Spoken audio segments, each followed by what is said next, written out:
for the 37th time. They've met every year since 1992. Sean McDonough, Greg McElroy, and Molly McGrath. Delighted to have you with us on this spectacular day. Bright blue skies overhead. It feels like fall. The temperature right around 70 degrees. South Carolina won the toss and deferred. Kentucky elected to take the opening kickoff. And Barrion Brown brought it back to the 19-yard line for a 19-yard return. So here comes Brock Vandegrift, the transfer from Georgia, from Bogart, Georgia, small town of just more than 1,000, about 20 minutes drive away from Athens, Georgia, where he played the last 3 years as a backup for the Georgia Bulldogs behind Stetson Bennett and Carson Beck. Good size, strong, and tough, as he demonstrated from the outset of that win against the Golden Eagles of Southern Miss last Saturday. They handed off to Demi Sumo Karngbae, and he got a yard, tackled by Bam Martin Scott. Part of a feisty South Carolina defense that Craig was terrific in the win against Old Dominion. Yeah, very important today for Kentucky to stay on schedule. South Carolina, when you get in obvious passing situations, excellent edge rushers. The freshman Dylan Stewart took over the game last week, and the transfer from Georgia Tech, Kyle Kennard, were really, really impactful.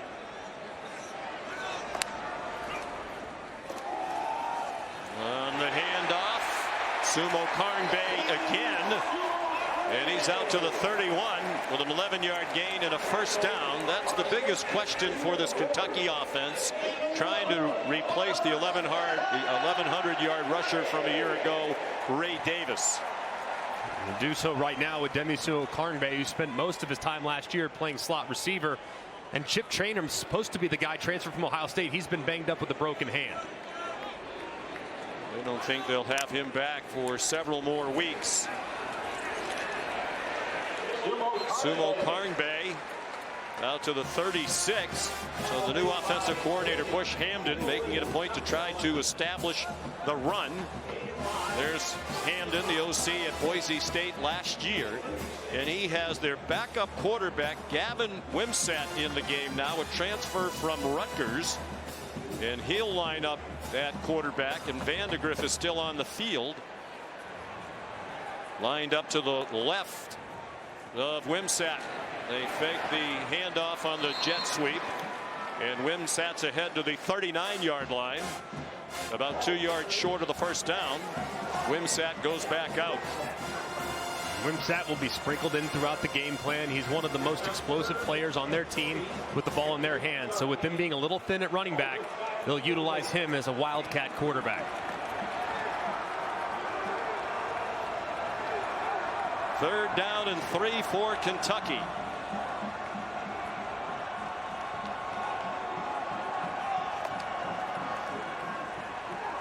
Vandegrift in trouble and forced to throw it away. He was pressured by Tonka Hemingway.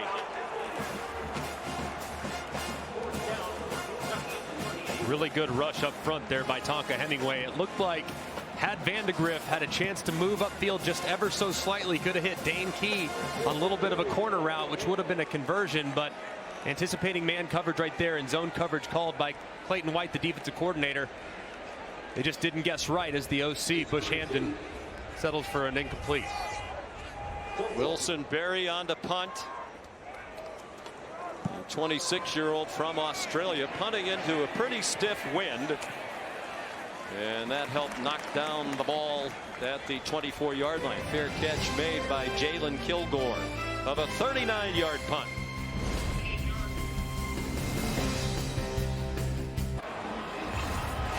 South Carolina on offense for the first time with the quarterback Lenoris Sellers, redshirt freshman from Florence, South Carolina. Unimpressive passing the ball last week, but he did carry 22 times for 68 yards. Said he was a little out of sorts, understandable in his first career start. Tends to let it rip a bit more today. They start on the ground with the transfer from Arkansas. Rocket Sanders for a 2-yard gain. Here are today's impact players presented by the Home Depot. On South Carolina, got to take the pressure off their young quarterback with their running back. Rocket Sanders played a ton of football, and he's going against the defensive tackle in Deon Walker, who at 340 pounds is enormous in the middle of that Kentucky defense. One of the best defensive linemen in the country at 6'8", 340. Swing pass outside to Michael Smith. There's a flag down at the 31-yard line. Just a couple of yards from where the play ended, a yard short of the line to gain. David Smith is leading this Southeastern Conference officiating crew.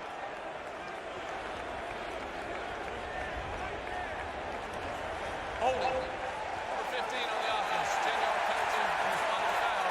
Replay. Second down. Dale Von Campbell had a hold of J.Q. Hardaway. Wiped out a 7-yard gain. And this was a big point of emphasis for South Carolina. The receivers last week on the perimeter did not do a good job blocking. And Campbell, first opportunity, working against Hardaway, who at nearly 200 pounds, almost slips inside. Campbell grabs him, and that was an obvious call by the official. Part of the very new wide receiver group for South Carolina. A short set for Sellers. He's in trouble. Managed to stay on his feet and throw it. An incomplete pass. It saved a sack. And you see how powerfully built Sellers is at 242 and very thick in the lower body. And this was a nice game on the right side between the linebacker and the defensive end, but big number 0, Deon Walker, slips right underneath the freshman Josiah Thompson, left tackle. And very dangerous there by Lenoris Sellers. Could have very easily resulted in a fumble or an interception. Well, it's 3rd down and 18. Out of the gun, Sellers. High pass and a good catch by the crosser, Jared Brown. And he scampers out of bounds, well short of the first down. It's a 9-yard gain. But South Carolina will punt after 3 and out on their first possession. And their punter is Kai Kroger, 5th year as their starting punter.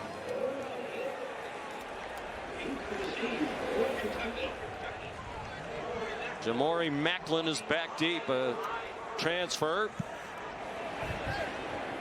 from North Texas. Backpedals and muffs the punt and gets on it inside the 20.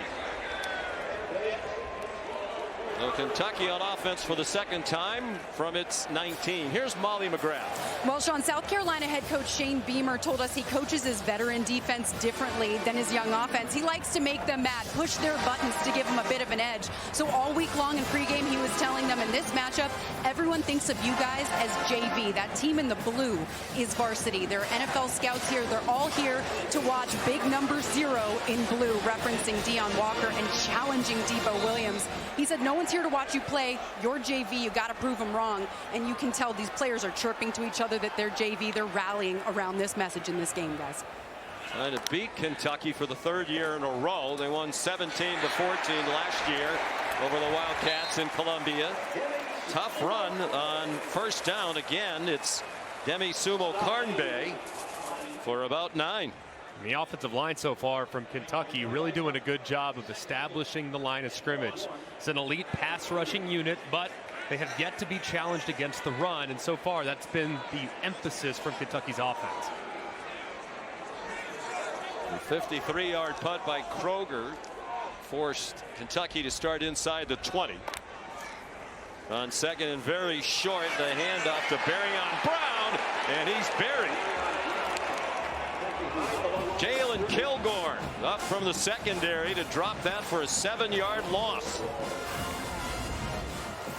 And he's working against number 84, Josh Caddis, who missed last week with a hamstring injury. And Kilgore, the size that they have at nickel, makes them extremely versatile defensively, and he's able to drop Brown behind the sticks. What a great play.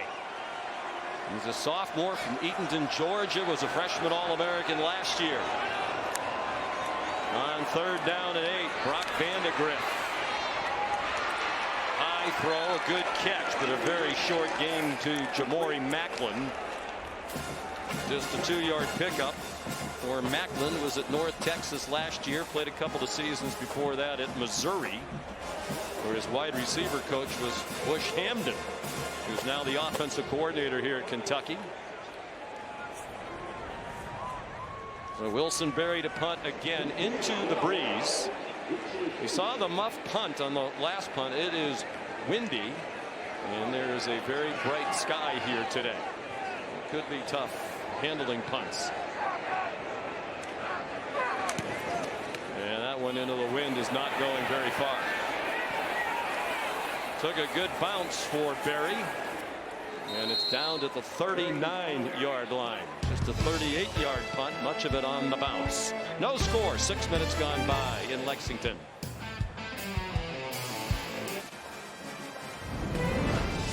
SEC on ABC is presented by Burger King.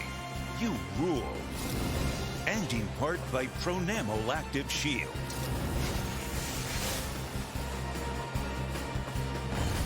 Back at Kroger Field, it is the 36th meeting all time between these two teams. South Carolina with the all-time edge, largely because of that dominance in the early part of this century. And they won 13 out of 14. They've won the last 2. Mark Stoops and Kentucky's won 7 of the last 10 meetings. They played every year since 1992 when South Carolina joined the conference. 1st and 10 for the Gamecocks, and a beautiful throw through a lot of traffic. Sellers on target to Jared Brown, who fought hard to get to the 40 for a first down. A 21-yard gain on a beautiful throw. And a great throw by Sellers. I mean, Jamon Dumas-Johnson drifts right out underneath it, tries to get his right hand up to tip it, touches it barely, but it doesn't affect the accuracy. Just an excellent throw by the freshman. Sellers takes off running.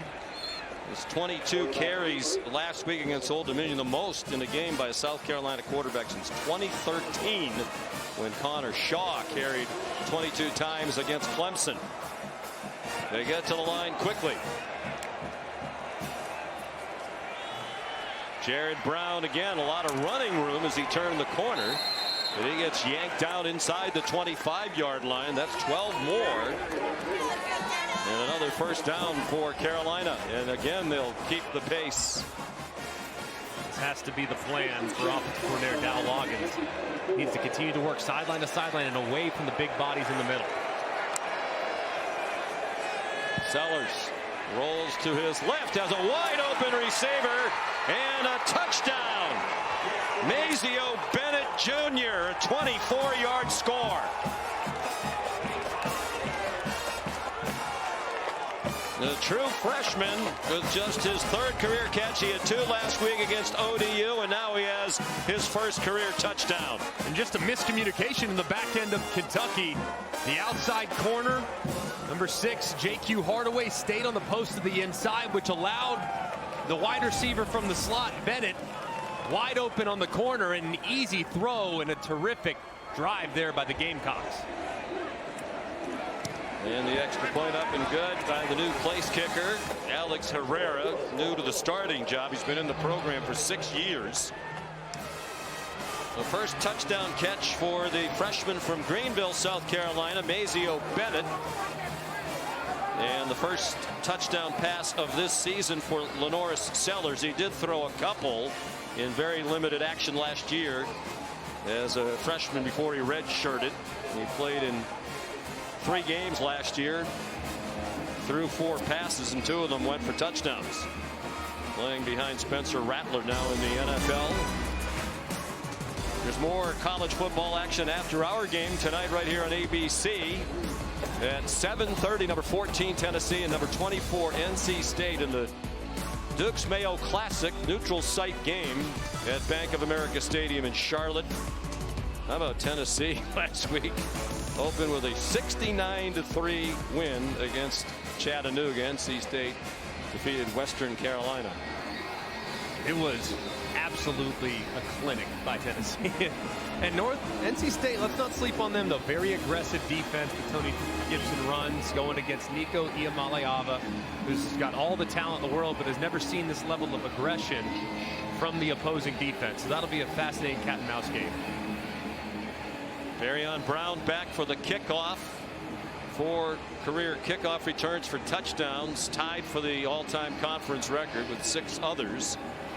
And Alex Herrera will kick off. Ball being held because of the gusty wind. End over end. It is returnable for Brown. And again, good coverage by South Carolina, though somehow Brown escaped when it looked like they were going to smother him inside the 20. He managed to make it out near the 25-yard line.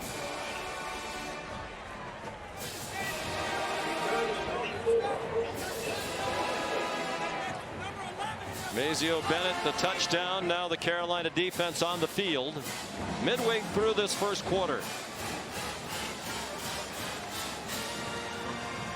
Brock Vandegrift opens in the pistol with Jason Patterson, the running back. He's a freshman. And he gets the carry. Went a long way. The ball came out. And it's recovered by Kentucky's Dane Key. 5-yard gain. Patterson went a long way across the line of scrimmage before there was any contact, but once there was some, he lost the football.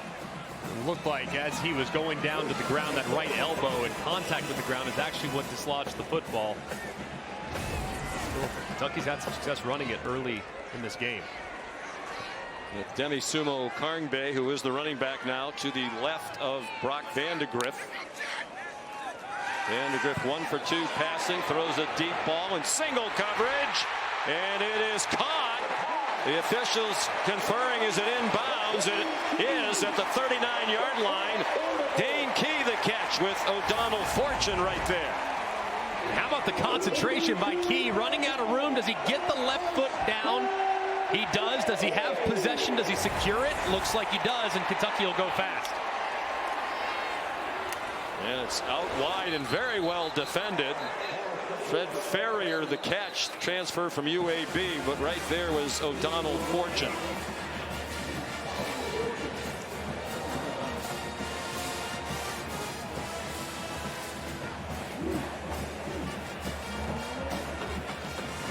And we welcome our ABC audience to Kroger Field in Lexington, Kentucky. It's the SEC on ABC on a spectacular day here on the Bluegrass. South Carolina and Kentucky in the first conference game of the year in the SEC, and South Carolina leads 7-0, and the Gamecocks have a sack of Brock Vandegrift back at the Kentucky 48. It's TJ Sanders, part of the middle of that defense. And TJ Sanders just right around the left guard. Jagger Burton engages immediately, a little swim move, and Vandegrift can do nothing with it as he's dropped for a big loss. 8-yard loss. South Carolina had 5 sacks in its win against Old Dominion last week and 4 takeaways. It was the defense that led them to victory 23-19 against the Monarchs. Gerald Mincy, the injured player.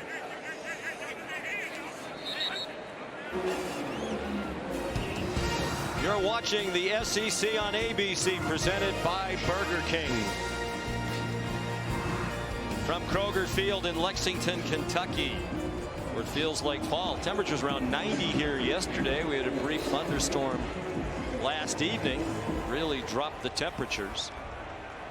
Gusty winds. Brock Vandegrift and Kentucky heading into the breeze here in the first quarter. He's surrounded, lost the football, and Carolina appears to have it. Kyle Kennard knocked the ball out. And it was recovered by Kentucky by Brock Vandegrift. Despite the celebrating the Gamecocks, Kentucky did get it back, but they'll have to punt. And on the right side, Dylan Stewart applying the pressure, and Kennard coming around to the backside. Both arriving at Vandegrift at the exact same time. To see who exactly knocked it free was tough to tell. But just those edge rushers, they took over the game last week and do it again today. They've become a dynamic duo. They each had a strip sack that led to a score for South Carolina last week, and they shared the SEC Defensive Lineman of the Week award. Wilson Berry's third punt, a good one. They'll be down inside the 10-yard line. 47-0 yard punt. For those of you just joining us on ABC, South Carolina punted on its first possession, then a nifty drive on the second possession. Just 4 plays to go 61 yards. Lenoir Sellers to Mazeo Bennett Jr., true freshman, his second game, his first career touchdown reception from 24 yards out. It was a really impressive adjustment by the offense for South Carolina. Started out trying to test things up the middle against Kentucky and didn't find any success in their first drive. So in the second drive, started to work sideline to sideline, get those big bodies moving, and they found a lot of success, not just through the air, but also on the ground. That drive was much more impressive than anything they put together on offense against Old Dominion last week. They had just 305 yards of offense. Raheem Sanders, the ball carrier. Deion Walker, the stop after a gain of 1. Here's Molly McGrath. Well, Sean, you guys mentioned South Carolina's offense going sideline to sideline. Their receivers coach, Mike Fury, called the receivers together, talked about Kentucky's corners, saying they're trying to cut everything to take away the perimeter. We have to limit the penetration of their cuts. He then showed examples on the iPad, and they're doing everything they can to open up the passing game on the perimeter, guys. The handoff to Rocket Sanders, the transfer from Arkansas. They're hoping he'll give their offense a much-needed boost. Walker was in on the tackle. Last season, South Carolina was the worst rushing team in the SEC at just 85 yards per game. Difficult spot, too, for the young quarterback. Backed up situation inside his own 10 against an excellent pass rush. Keep an eye on number 13, J.J. Weaver. He's be working on the right side. And then on the left, you'll have number 42, Tyrese Fearby, working against the true freshman left tackle, Josiah Thompson. Sellers was 3 out of 3 on the touchdown drive in the last possession. On 3rd down and 9, forced to retreat. There's whistles and flags. Prior to the snap, timeout, South Carolina. They got a timeout before the flag's thrown for delay of game. Shane Beamer's team on the road in the SEC opener. Not only for these two teams, but for the conference. This is the first conference game of this season. History will be made here today, as we said earlier. First game in the 16-team conference. And we talked to both coaches yesterday, Greg, about this one in particular, and they both admitted, you know, this is a very important game. If you're going to have the kind of season both teams hope to have, this is a game you have to win. It's massive because the wins, frankly, are extremely hard to come by. I mean, to expect to beat a Georgia or a Texas, those are going to be tall orders. So to beat the teams that are kind of in the same tier as you, which these two teams are, trying to be those teams that can be the groups that can kind of punch up. So this is a massive game at home for both these teams if they want to get to an 8, 9, potentially a 10-win season. Obviously, it's a tall order, but it starts today against a team that you can handle and match up against.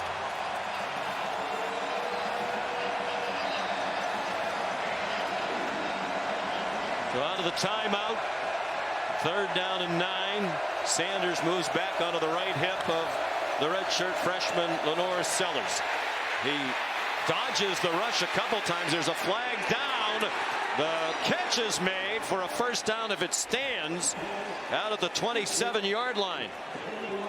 There is a flag down back in the end zone. It's a 17-yard gain to Vandrevis Jacobs, the Florida State transfer. Holding, number 74.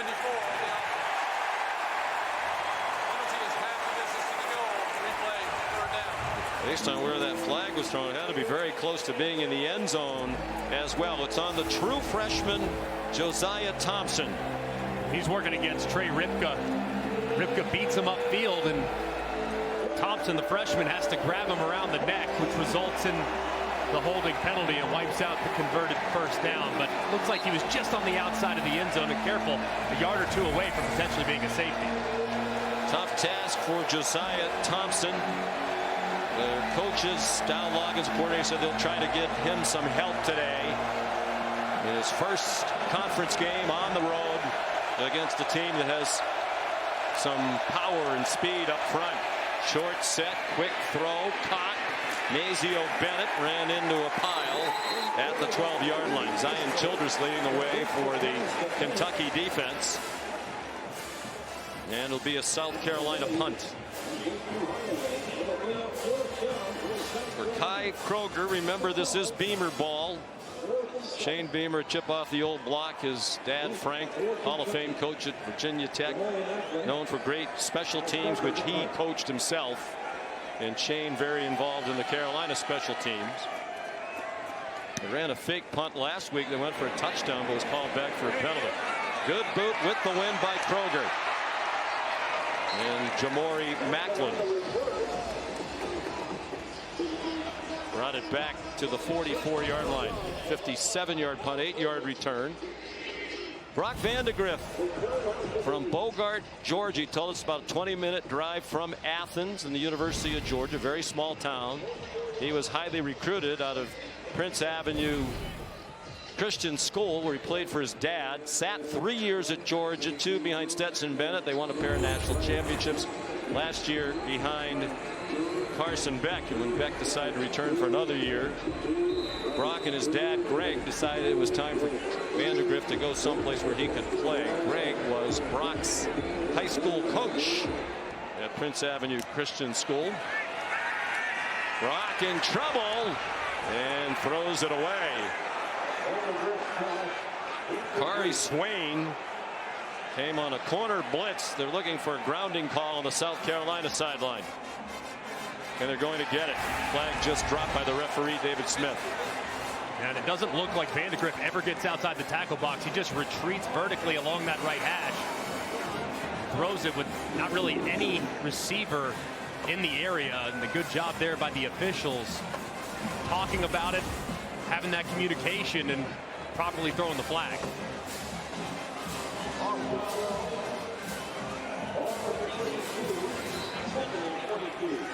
Gerald Mincy has not returned at right tackle after he was helped off. Anthony Crease, number 78, is in at tackle. For the big blue wall, the Kentucky offensive line hasn't been up to its usual standards in the last couple of years. They're hoping and they think the line play will be better, but so far they've had trouble.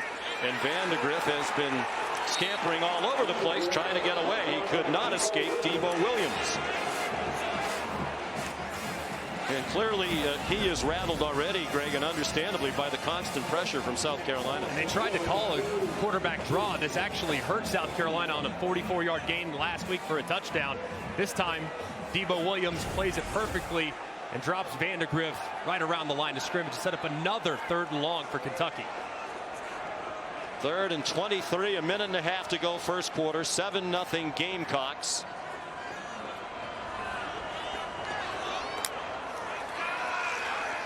Vandegrift stumbles as he tries to get away, and they had him around the legs as he threw it again. Dylan Stewart, the true freshman who has already established himself as a force out of Washington, D.C., a newcomer for Clayton White, the defensive coordinator. All right, you have 3 different guys right here that are all trying to block a true freshman. He works through the triple team, basically, and still somehow finds a way to apply the pressure. I mean, that is absolutely ridiculous. I know the starting right tackle is out, but still, they're trying to help him, and yet it still doesn't matter against the guy in his 2nd college game. Wilson Berry's 4th punt of the quarter, and he's had to be dealing with the gusty wind.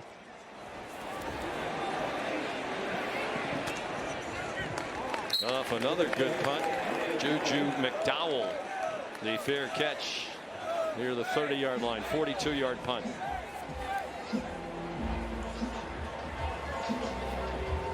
There's the Taco Bell Live Más student section. All season long, students across the country are competing to be the Taco Bell Live Más student section of the year. Download the Taco Bell app to learn more. The weather is perfect. If you like perfect, you're going to like the weather today. If you don't like perfect, this is not the place to be. Right. When the sky is the same color as the home team's uniforms, you just feel like you're at home, right? I mean, it's just absolutely perfect here in Lexington. Robbie Ashford, the backup quarterback, comes in for Lenora Sellers. He handed it off to Juju McDowell. Ashford is a transfer. He's been around a couple of years at Oregon. The last couple of years at Auburn, where he made 2 starts, and Lenora Sellers is heading to the South Carolina locker room. You have to wonder what's going on with Lenora Sellers. There really wasn't a whole lot, felt like, on the last drive that would lead to him having to head to the locker room. You have an experienced backup in Ashford in there. He handed it off. A lot of traffic here where the handoff was executed. Avon Rayner made the tackle on Ashford, who started 10 games over the last 2 years at Auburn, 1 last year, 9 in 2022. They went 3-7 in those starts. And they don't have to snap it again. You saw Shane Beamer telling Ashford, don't bother to snap it again. 5th-year senior from Hoover, Alabama, in your neck of the woods. And a guy that's had some bright moments in his career, but has always been a little bit inconsistent. But his ceiling's pretty high, and it's great to have that experience off the bench. South Carolina on the road, leading 7-0. It's the SEC on ABC.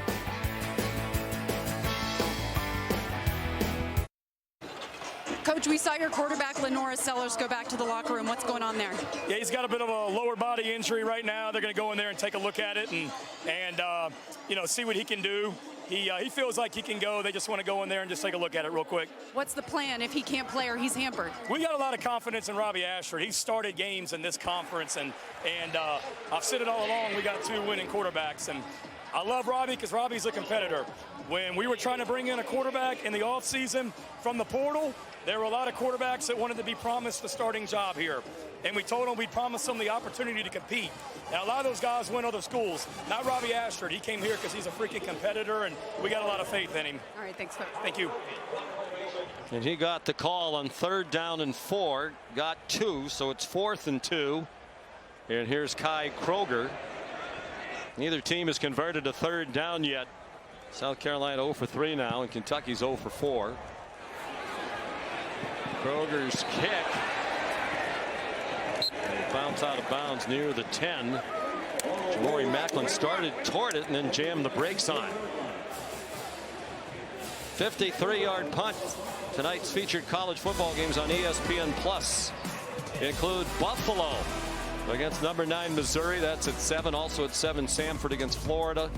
At 7:30, Nicholls State, number 18 LSU. Download the ESPN app or go to ESPNplus.com. Buffalo under first-year head coach Pete Lembo, who the last few seasons was the terrific special teams coach at South Carolina. Yeah, I mean, I still think a couple of years ago, I voted for the assistant coach of the year, and I voted for Pete Lembo because I felt like he won 2 or 3 games for him back in 2022. Just an amazing coach. Broyles Award going to the top assistant coach in the country.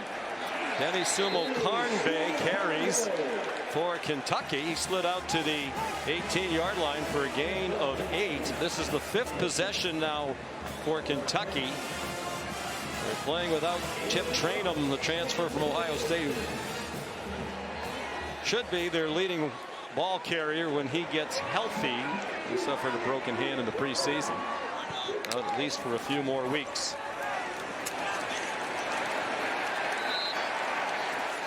Sumo Carnbay has the first down with a 4-yard gain. Bakari Swain made the tackle.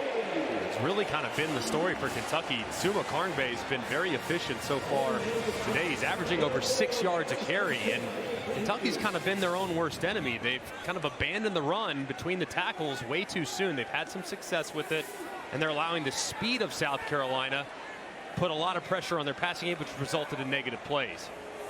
Now the pistol, Brock Vandegrift, the quarterback, and Sumo Carnbay dropped for a loss. DeAndre Jules, backup defensive tackle, transfer from Pitt. Officially no gain on the play. This is an area for South Carolina where you talk to the defensive coordinator, Clayton White. He said, man, we are so much deeper, really almost at every position, especially at defensive tackle with the addition of Jules and many others. They can go 5-6 deep at defensive tackle, which is a big upgrade from where they've been.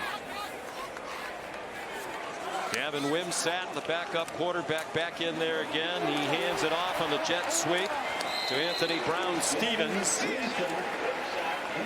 He's to the 30-yard line for an 8-yard gain. We were told by Bush Hamda, the offensive coordinator, we'd see a lot of Wimsatt today, and for the most part, when he comes into the game, Vandegrift will stay on the field. They just, with the injury to Chip Trayanum, they're just a little thin at running back, so trying to distribute the touches, and Wimsatt's one of the best players on their team with the ball in his hand, so he's going to get plenty of opportunities as a Wildcat quarterback. Josh Caddis, the tight end, the motion man. Sumo Kangbe stacked up on 3rd down and 2. He got 1. It'll be 4th and 1. And Mark Stoops with a decision to make. And he's leaving the offense on the field. Gilbert Edmond made the tackle. So they're going to go for it on their own 31, down 7-0 early in the 2nd quarter. Man, really aggressive here, too, especially against an offense that really struggled last week. Seems like a bold call. And they do snap it. Vandegrift's in trouble. He is trying to push his way to the line. It didn't look like he got there. He's a big, strong guy at 6'3", 217. The Gamecocks convinced they stopped him, and it certainly looks like they did.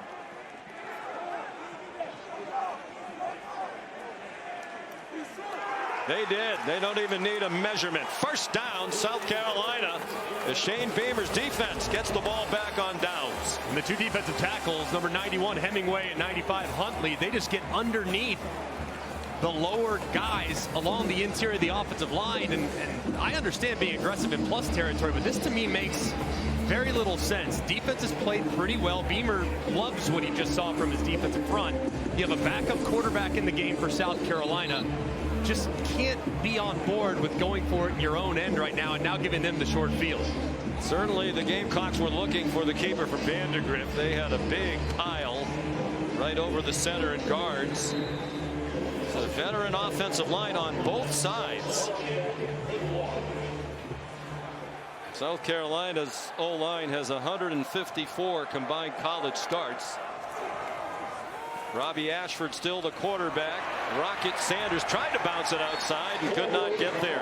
Good tackle in space by Zion Childress, the senior from Houston, transfer from Texas State where he played a couple of years, and Lenora Sellers is back on the field. Hopefully he'll be all right. It doesn't look as though he's running with any limitations whatsoever. He kind of pointed to the right side, right hip area when he went off the field initially, so hopefully everything checked out for the quarterback. Ashford on a quarterback delay. Looked like a design run for him. And it's effective. He's inside the 15. And it's a 1st down for South Carolina. This is really nicely designed. Just a little counter action between the left guard pulling and the tight end, number 87, Brady Hunt, who gets a kick out as well up the 2nd level. And really strong run there by Ashford, who refuses to go down as inside the red zone. Robbie 6'2", 229, 5th-year senior. 21 years old. He'll turn 22 next month. He gave it to Raheem Sanders, and Childress made another tackle, playing in his 52nd career game, most on the Wildcat team. Very experienced defense under defense coordinator Brad White. And in the red zone, this is where they've really been good over the years. They're a bend-don't-break group, and in the red zone, they've been highly efficient. Last year, not as much, so looking for improvement here in 24. Ashford has completed his only pass attempt this afternoon, on in relief of Lenora Sellers. 5 receivers, 3 to his left. He looked to the left. He pulled it down quickly, then slipped as he tried to take off running. No gain on the play. 3rd down and 12. They are in field goal range. Sellers looks like he's able to return, starting to warm up on the sideline. Big key here for Robbie Ashford played a ton of football, highly experienced player. You cannot take a sack. You're already inside field goal range. Any negative yardage could make it very difficult going into the win for your field goal kicker. Another design run for Ashford, trying to get outside. He's tackled from behind, well short of the first down. Tyrese Fearbry, sophomore linebacker from Pittsburgh, Pennsylvania, made the tackle.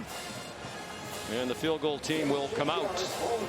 Alex Herrera, in his 6th year in the program, waited 5 years to get his chance behind Mitch Jeter the last few years. And had a very nice debut. Made 3 out of 4. His only miss was from 48. They were his first career field goal attempts in his 6th year in the program. They rush a man on late. And Kentucky needs to be given time to substitute as well. And now I believe Shane Beamer wants a timeout after this mess. South Carolina. They're second.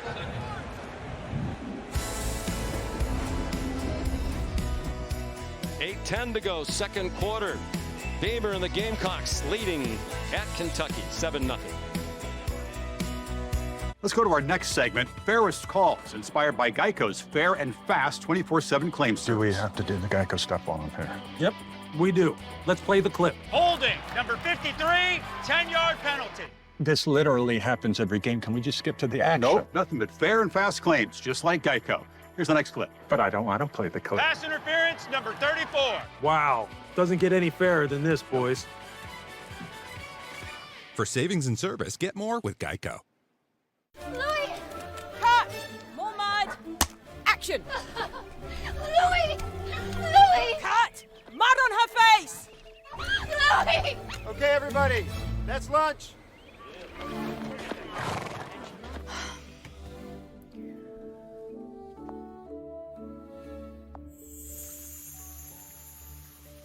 Mud mask? No. No. No. Compare hotels in the Hotels.com app. Some alert coaching by Mark Stoops and his staff forced South Carolina to use a timeout. And now a 29-yard attempt upcoming for Herrera.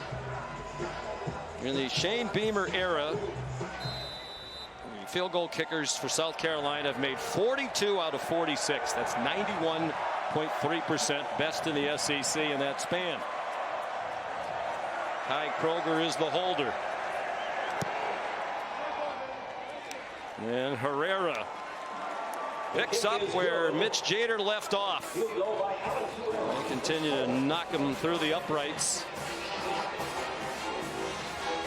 This was just a massive moment a second ago. South Carolina, they didn't have enough guys on the field, so they run a guy on late with 8 seconds remaining, which allows Kentucky the opportunity to substitute. You see the umpire and the officials stop things. 5, 4, 3. Kentucky then decides, hey, we are going to substitute as well. So you got to give tremendous credit. At the bottom of the screen, you're going to see Mark Stoops, who's down in this direction. You'll see him. He tells his player to run on and points as he's running on to the play clock and goes straight to the official and say this. He essentially forced, because of the substitution error by South Carolina, he forced Shane Beamer to call timeout, which was a great example of gamesmanship. Yeah, ordinarily he wouldn't substitute on that unit, but he knew if they just sent a player on with the play clock that low, South Carolina was going to have to use the timeout or take the delay penalty. But it is 3 points for Carolina and a much better looking offense for the Gamecocks than they put on the field last week against Old Dominion. And they had just 288 yards of total offense. 109 so far here today. Again, score set up on a short field by the defense on the turnover on downs. Demi Sumo Karnbay Out to the 30-yard line. Here's Molly McGrath. Well, Sean, I'm told South Carolina quarterback Lenora Sellers will return with a right leg injury. They stretched and worked out that leg back in the locker room, and we saw him jog back onto the sideline. He was immediately given his helmet. He told teammates, I'm good to go. He's been stretching, warming up on the sideline. You can tell he's eager to get back in the game, guys. And he kind of points as he's walking off the field to his right hip. Kind of indicated to Shane Beamer that was the issue. So glad to see everything checked out, and he'll be all right and able to return. That's a lot of leg on which to have an injury. He squats 590 pounds. Sumo Karnbay breaking tackles. He's had some good runs. Not going to be an explosive home run threat, but if he can keep giving them 8 or 9 with regularity, they'll take it. And it looked like as he was going through the hole, might have gotten away with a face mask by Bam Martin Scott, whose right hand was up into the grill of Sumo Karnbay. Got away with one there. 9-yard gain out of the pistol. They stick with Sumo Karnbay, senior from Willingboro, New Jersey, started his career at North Carolina State, played a couple of years there, and is now in his second season here in Lexington. Primarily played slot receiver last year because they were a little inconsistent at times, banged up. They brought in Chip Trainum to be the bell cow and Sumo Karnbay to be the change of pace guy, but now he's been thrust into the role and has answered today. Big shoes to fill. They've had a lot of terrific running backs here under Mark Stoops, including Ray Davis last year. Quick hitter, Demi Sumo Karnbay ran into Bam Martin Scott in a 6-name collision. 9-yard gain. They have not been the big comeback team since 2020 when trailing by 10 or more. 1-18. The only win against Louisville in 2023. And one of the highlights of the Stoops era, they've defeated their in-state rivals, the Cardinals, 5 years in a row. Jason Patterson, the freshman, banged out of bounds by Nick Eamon-Wari, the free safety. Got another quality gain on the run. 8 yards. Kentucky continues to have some success running the football. They've just got to avoid those big negative plays, which has really kind of disrupted the rhythm of the offense. But here on the 2nd and short, I might go big play action, see if I can't throw it over the top of an aggressive safety.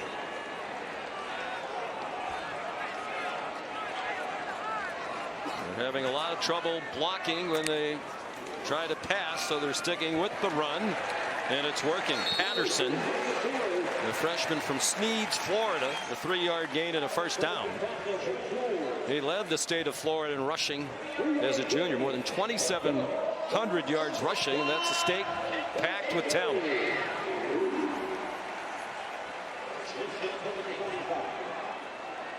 Just 5 passing yards for the Wildcats.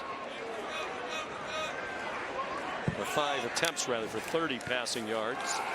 Getting used to these very handsome new graphics on the SEC on ABC. Patterson carries again to the 29-yard line. 6-yard gain. The crowd likes what they see on this drive. Very efficient drive being called here by Bush Hamden, the new offensive coordinator.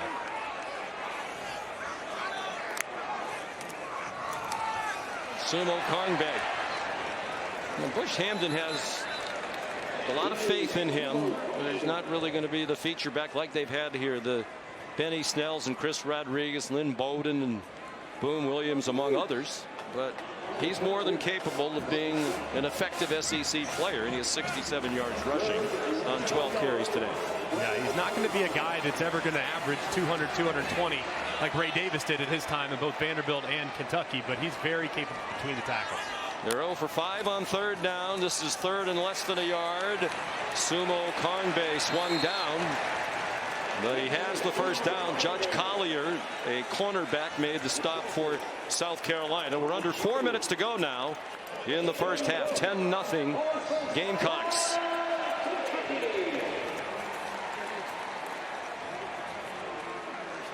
It is clearly a salty South Carolina defense. That's evident after 6 quarters of this season. And their win last week against Old Dominion, they had 2 strip sacks inside the 10-yard line. It set up 2 very short touchdown drives, including the game winner in the 4th quarter. Patterson tripped up. He made it to the 19-yard line. 4 more on the ground. Just continuing to just churn away. And this is the Kentucky offense I think Mark Stoops, as a defensive mind, would just love to see. And this offensive line, a group that's had some ups and downs these last couple years, back with the new coach, Eric Wolford, responding to the challenge up front. Patterson yanked down by Bengali Kamara, another transfer from Pitt, where he played a lot. Had 120 career tackles. He's been banged up a little bit, didn't play much in the opener. He'll play a lot today.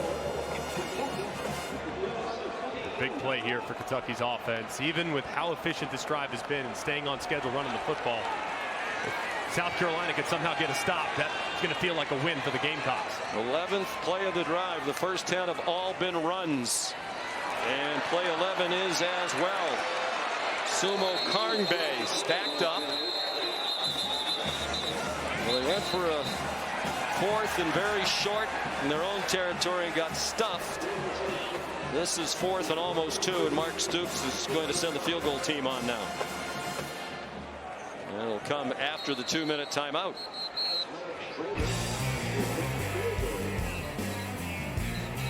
Clock operators still getting used to that as well as we adjust to the graphics.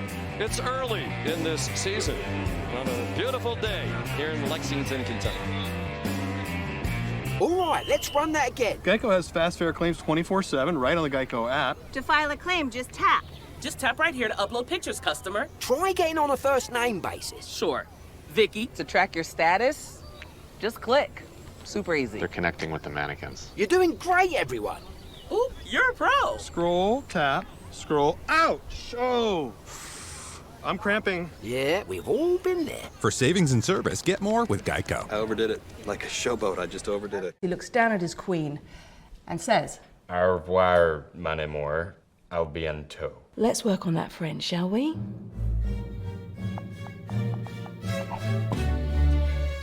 Au revoir, mon amour. À bientôt. Au revoir, bientôt. More, à bientôt.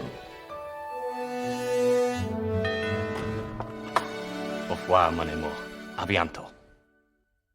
Now search with AI Assistant in the Hotels.com app. You're watching the SEC on ABC.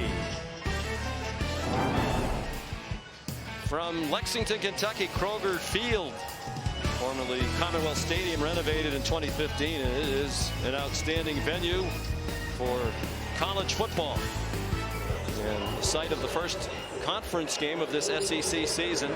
South Carolina leading 10-0. Alex Rayner trying to get Kentucky on the board. It's a 32-yard attempt. Wilson Berry, the punter, is the holder. Rayner made his only field goal in the opener against Southern Miss from 41 yards. He's 11 out of 12 as the Kentucky kicker, and that one's good. So the Cats are on the scoreboard. 1:55 to go in the first half. Booker McFarland, Kevin Nagandi here with you. State Farm halftime report just minutes away. And right now, Notre Dame, number 5 in the country, trailing at home. Highlights coming your way. What do you think of the passing attack with Kentucky right now? Well, both teams, the quarterback play. Sellers, Ashford, Vandergrift, the quarterback play's got to get better.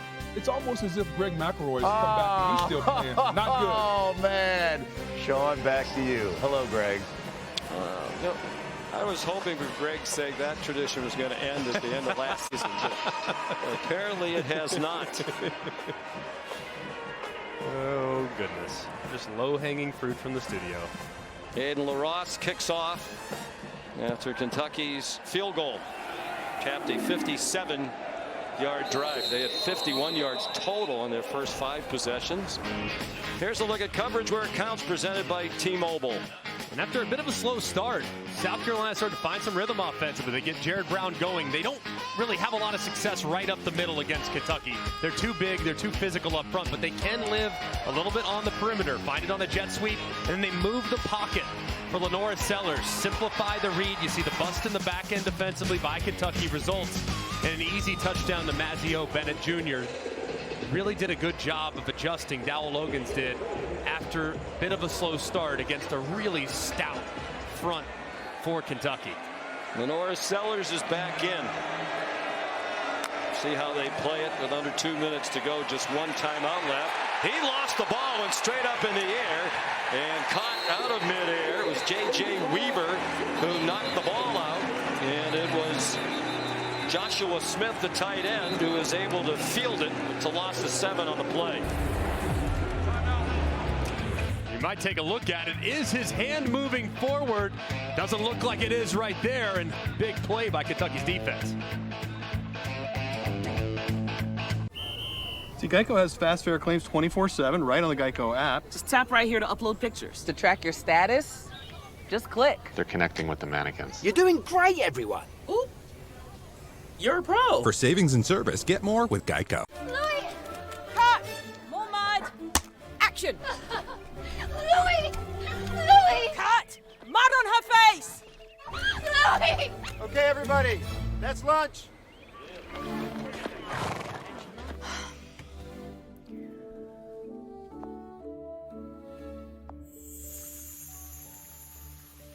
Mud mask?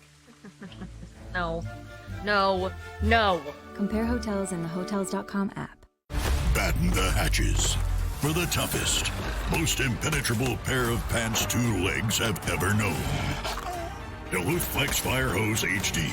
Go epically tough on your leg stuff. Only at Duluth Trading.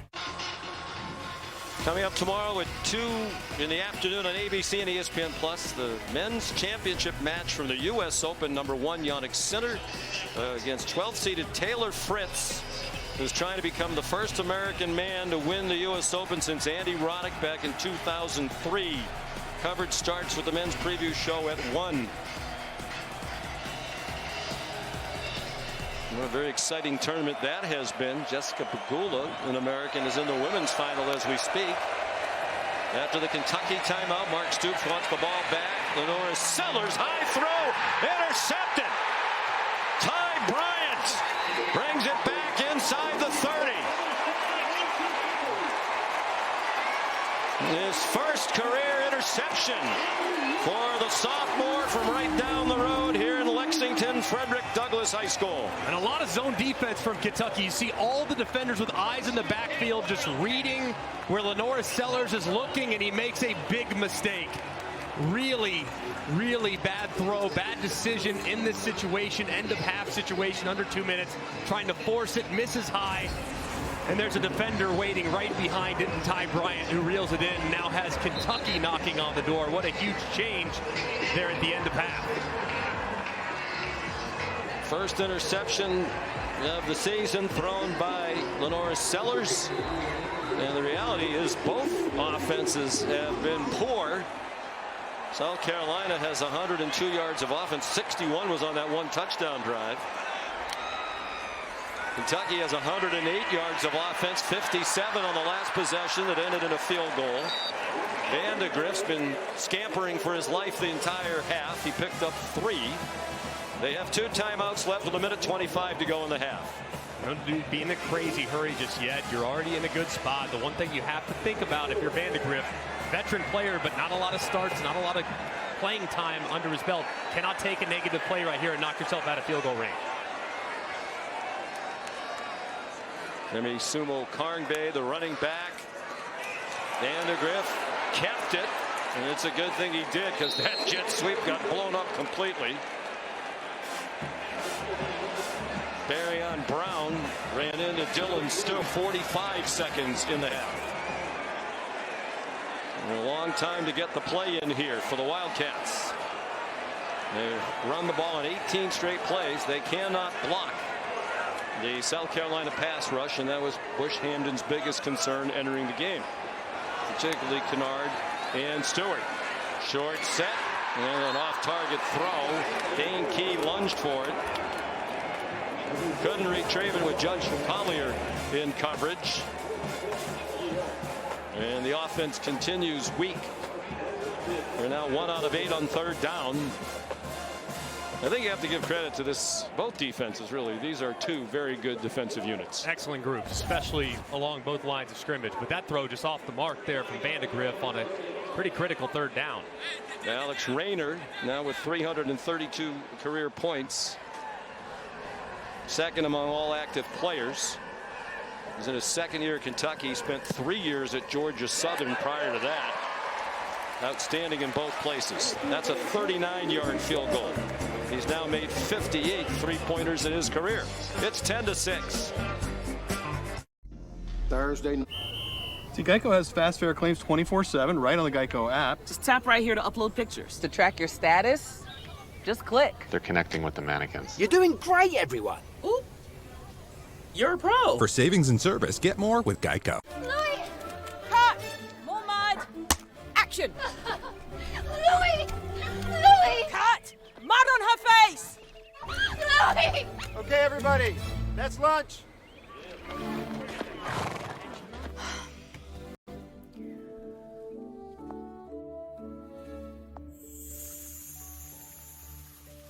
Mud mask?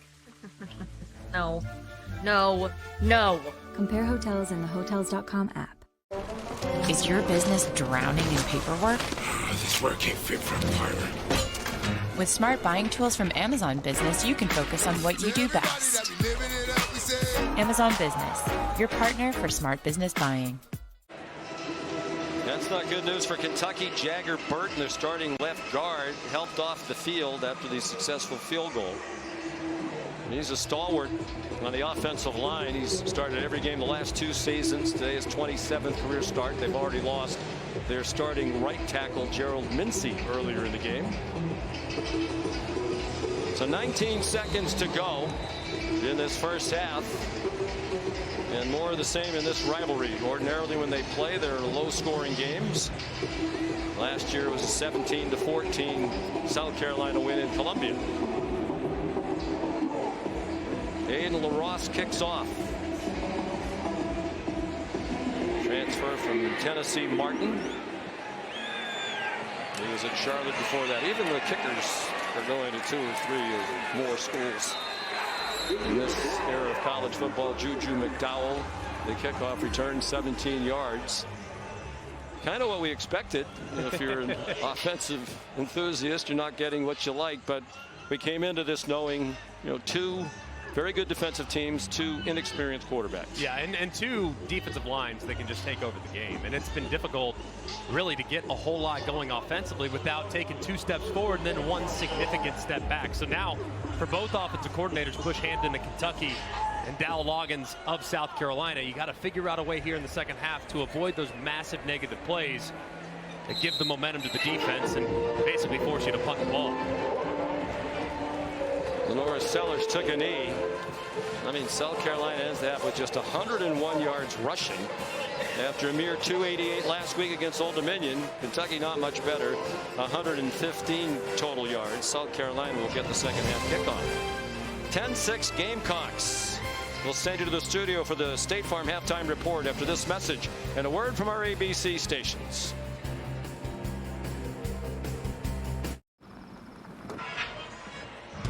You're watching the SEC on ABC, presented by Burger King. From Kroger Field in Lexington, Kentucky, the first conference game of this SEC season. And South Carolina leads Kentucky 10-6 at the half. A look at some impact players presented by Home Depot. And in the case, Greg McElroy of Lenore Sellers, his numbers below what they would have been because he missed just about half of the first half with a lower body injury. Really played a very clean first half with the exception of the terrible decision at the end, which led to a field goal for Kentucky right before the end of half. So a solid first half, but a little bit up and down on the other side. Demi Sumo-Karngbae for Kentucky really had a lot of rhythm running the football between the tackles. Aiden LaRosse kicks off. It'll be the touchback. Sean McDonough and Greg McElroy, we had 216 yards of total offense between the two teams in the first half. And, you know, I think if you're Kentucky in particular, Greg, you have a problem because you can't block in the passing game. You're not even trying to throw it anymore. And they don't have a home run hitter in the running game among the running backs. Yeah, it's 3 yards of cloud of dust right now. That's the recipe for Kentucky here in the second half. I mean, every time they dropped back, it's almost like bad things happened because of the pass rush that's relentless by South Carolina. And then for South Carolina, they've had some good moments. It's just you had one bad mistake by your quarterback, and then you played most of the second quarter with your backup. So got to feel better if you're offensively for South Carolina. Lenora Sellers comes out throwing, and he's on target to Michael Smith, a freshman tight end, for an 8-yard gain. Shane Beamer loves Michael Smith, that he is a dude. Sellers left the game at 3:17 of the first quarter, returned with under 2 minutes to go in the second quarter. Raheem Sanders carries out to the 41. He had 5 carries in the first half for no yards gained. And 8 yards right there, and you got to get him going. Take some of the pressure off Lenora Sellers, and much of what South Carolina's been able to do offensively has really been sideline to sideline. At some point, they have to commit to trying to get more vertical in the run game. We get to the line quickly. Play fake by Sellers. He didn't see the rusher coming. The ball got loose, and it got picked up by Michael Smith, the dude who was in the right place.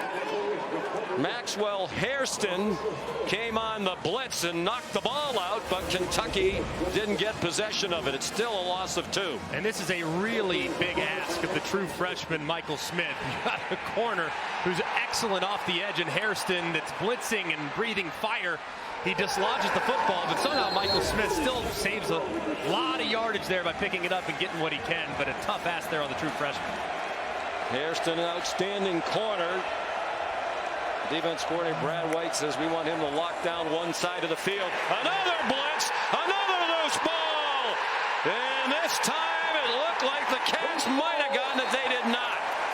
Zion Childress came on the blitz. Another secondary blitzer, and Kamar Bell, the left guard, recovered the fumble. And just right off the edge goes Zion Childress, and Kentucky not a team that blitzes very often. Very rare. Because Brad White, the coordinator, called the blitz. The ball is dislodged. It looked like immediately Deion Walker was going to reel it in, but somehow, miraculously, one of the South Carolina offensive linemen, Kamar Bell, is able to somehow pull it away, secure possession inside their own end. Well, they're one of the least blitzing teams in the country. Did not blitz at all in the first half. Of course, there wasn't much drop back game from South Carolina. There's Brad White in his 6th year as defensive coordinator. Very rarely does he bring pressure, but they did it on 2 plays in a row, and it worked to perfection. Since he took over in 2019, just 15% of opponents' dropbacks have been blitzed. That's the lowest number in the FBS. So very rare, but effective when Brad White dials it up. After a delay of game, it's 3rd down and 24. Lenora Sellers, the redshirt freshman, looking to the sideline for some guidance. Shane Beamer's on the field looking like he might call a timeout. Well, the play clock isn't running, so he doesn't need to do that. Whatever that was about, it's running now. Sanders, the running back, under duress. Sellers got it off. It's incomplete. Intended for Jared Brown. So both offensive coaching staffs were concerned about defenders on the other team who can, in their words, wreck the game. And that's what's happening right now. Yeah, and it looked like at halftime, the defensive staff of Kentucky said, hey, we need to make sure that we speed up the process for the young quarterback, Lenora Sellers. By doing that, you bring pressure. They did so on 1st and 2nd down, and it led to A lot of negative yardage and a couple bad decisions. Ty Kroger punted 3 times for a 54.7 average. And this is another booming punt back at the 15-yard line. Jamari Macklin trying to get outside, and he could not. 58-yard punt, 8 yards on the return. Okay, trainees, let's work on our fast and friendly claim service. Eyes on the phone now. Look alive, Drew. Your repairs have been scheduled. Nice.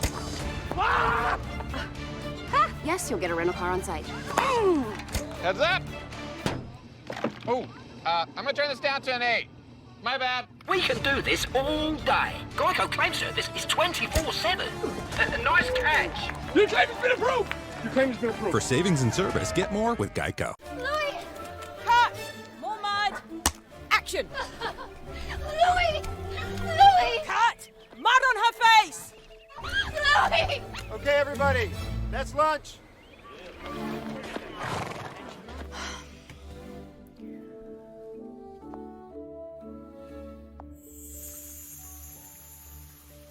Mud mask? No. No. No. Compare hotels in the Hotels.com app. Well, the first player out of Kentucky's locker room at halftime was injured left guard Jagger Burton. He jogged back and forth with training staff, was frustrated, shaking his head in pain and frustration. Head coach Mark Stoops told me that he's most likely not going to play, but training staff says he's lobbying to try to go back in, but he is not healthy. But they're hoping Gerald Mincy is going to return to bolster the line, and I'm told the O-line needs to be better. He said we're better when we're running the ball downhill, not going side to side. Guys. Nowhere to run there for Demi Sumo-Karngbe. So the good news is Gerald Mincy is back in at right tackle. He left in the first half, had to be helped off. But Jagger Burton, who's been a fixture at left guard for 2+ seasons now, is out. And Dylan Ray, number 73, is in, who's played very little. It's a transfer from West Virginia. His dad, John, was an outstanding offensive lineman, went on to play for the Indianapolis Colts. 2nd and 10. Sumo-Karngbe rushed for 73 yards in the first half. His career high is 79. Vandegrift under duress. Intended for Dane Key. The pressure came from Kyle Kennard, the transfer from Georgia Tech, who's made an immediate impact at South Carolina. And these 2 edge rushers have been outstanding. Even in the first game last week, Kyle Kennard and Dylan Stewart here in obvious 3rd downs. So tough on the quarterback, especially a young quarterback like Brock Vandegrift. I'd be thinking screen. I mean, something to slow these guys down who are just breathing fire off the edge. In the second quarter, Kentucky ran the ball 19 times and threw 1 pass. They're 1 for 8 on 3rd down. Here comes the pressure, and Vandegrift goes down. He might be starting to think, you know what, it wasn't so bad standing on the sideline watching Stetson Bennett and Carson Beck play. And just 2 Gamecock defenders right up the middle in the A gap. As soon as you see the left movement of the center, Eli Cox, that frees up the linebacker to drop back. You just don't. You're not able to hold it long enough when they bring that internal pressure, especially with the running back in protection. Vandegrift's got nothing. He's got to go down to take the sack. The 4th for South Carolina. They had 5 in the opener against Old Dominion. And 37 yards lost by Kentucky on the sacks. Wilson Berry punts, and a good one. Juju McDowell taken down at the 42. 49-yard punt, 2-yard return. Maxwell Hairston, the tackle on special teams for the Wildcats. Time for the Aflac trivia question. Mark Stoops has 74 wins as Kentucky's head coach, now in his 12th season. That's most in school history. Who is second on that list? 12 seasons, by the way, is now the longest tenured head coach in the Southeastern Conference with the retirement of Nick Saban. Can we already go ahead and anoint Coach Saban as the Rookie of the Year in television for I think that's a safe 2024? Boy, he is terrific on game day. Here's Raheem Sanders. Wiggles his way to the 46. A gain of 4. Got a rough year last year at Arkansas. Injured his knee very early. Also suffered a shoulder injury. Had surgery on both. A little out of shape when he arrived in Columbia, but he has worked very hard to get back in great shape. And you saw that in the opener when they used him with regularity in a career-high 24 carries in the 94-degree heat and humidity of Columbia last week. 4 more there. Here's Molly. You mentioned Rocket Sanders' 2 off-season surgeries. He dedicated himself this off-season to get back into playing shape. Only player to stay in Columbia over the summer. He was there working out and training 6 days a week, doing bear crawls. He lost 20 pounds, 6-7% body fat. He says he's in the best shape of his life. Go out of 5 on 3rd down, and they're now 0 for 6 as Lenoir Sellers got collared a yard short of the line to make. Shane Beamer's right on the line of scrimmage, talking to his coaches about what to do here. And just a run through at the second level, the offensive line of South Carolina just doesn't quite pick it up as the left guard, Kamar Bell, tries to kick out Rayner, and just Rayner makes a play behind the line of scrimmage. Deion Walker at the bottom of it, then lined up as if they're going to go for it. Interesting decision if they do in this defensive struggle. They run Brady Hunt a tight end, trying to get movement, and there is a flag.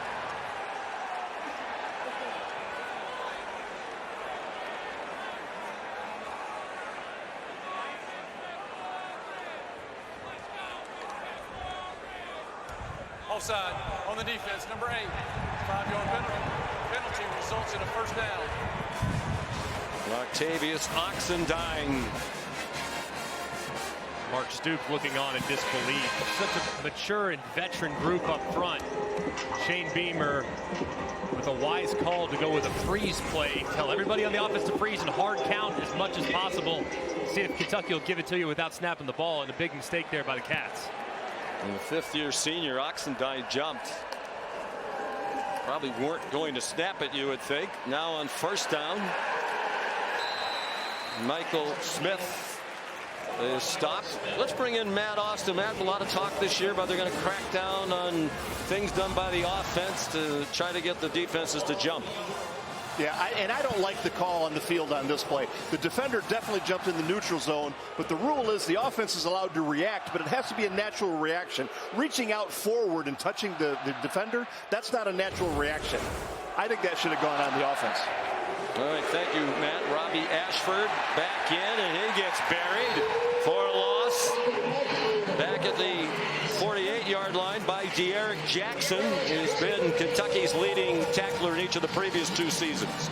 And both these defenses now, I mean, they are being so aggressive and trying to fly downhill. At some point, even if it's not in success, you have to take some shots downfield because these safeties and these linebackers, they are sprinting to the line of scrimmage almost as soon as the ball is snapped.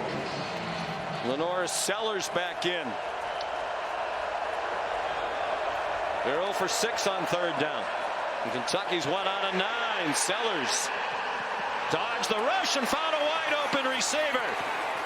Mazeo Bennett, who has the only touchdown in this game, with a huge catch, 32 yards on a broken play. It was Tyrese Fearbry who forced Sellers away from the pocket. And a great job here by Sellers.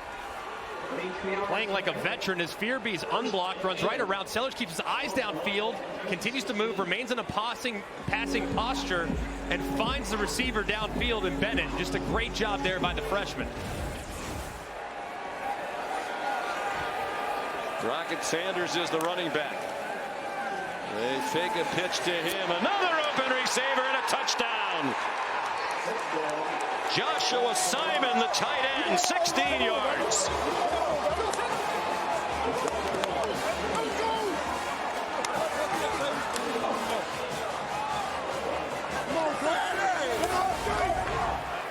Well, I've said for a while that these guys are starting to fly downhill. They don't fly downhill, but look at Sellers fake the pitch to Rocket Sanders, gets the defenders to bite just ever so slightly and floats it right up and over the top of the zone.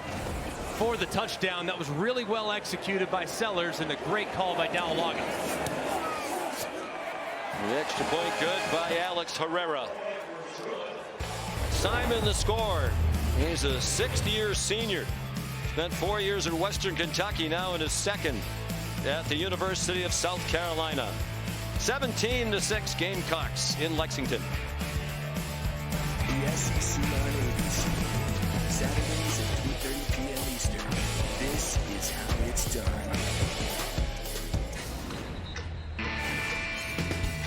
Time now for our player check-in presented by Allstate. How about the play by Lenore Sellers on the last couple snaps for the Gamecocks? Keeping the drive alive on third down, avoiding the rush, keeping his eyes downfield, making a nice throw, and then holding those secondary level defenders of Kentucky with a quick little pitch play action. And he throws the seam right behind him. Just excellent execution. The last two snaps from Sellers, and you see this young man, a man that looked a little bit at times. He had deer in headlights last week. He admitted that. Yeah, and who wouldn't? It's your first college start. It's a pivotal moment in your career.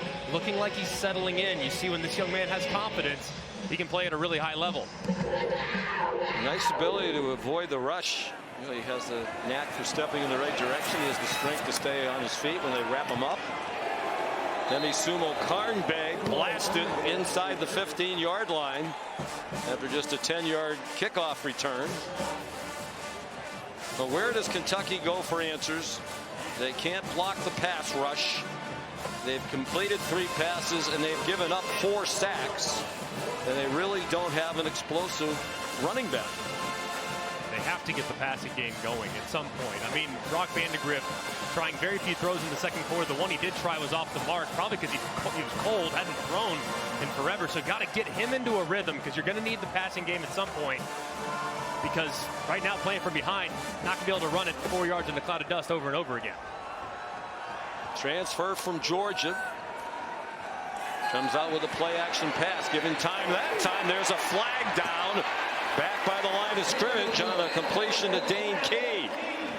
They finally complete one down the field. Will it come back? There are actually a couple of flags. Vandagriff's clapping as if it's against South Carolina.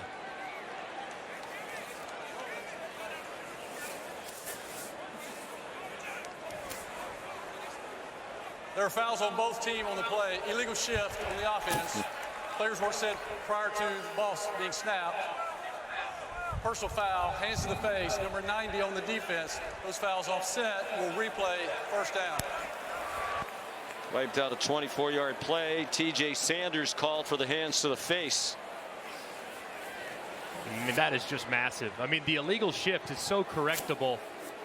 He has the tight end on the right side of the line of scrimmage that's moving as he sends the motion. If you watch Dingle, 85, he's going to scoot straight back as they bring the motion. So 2 guys are moving at the same time.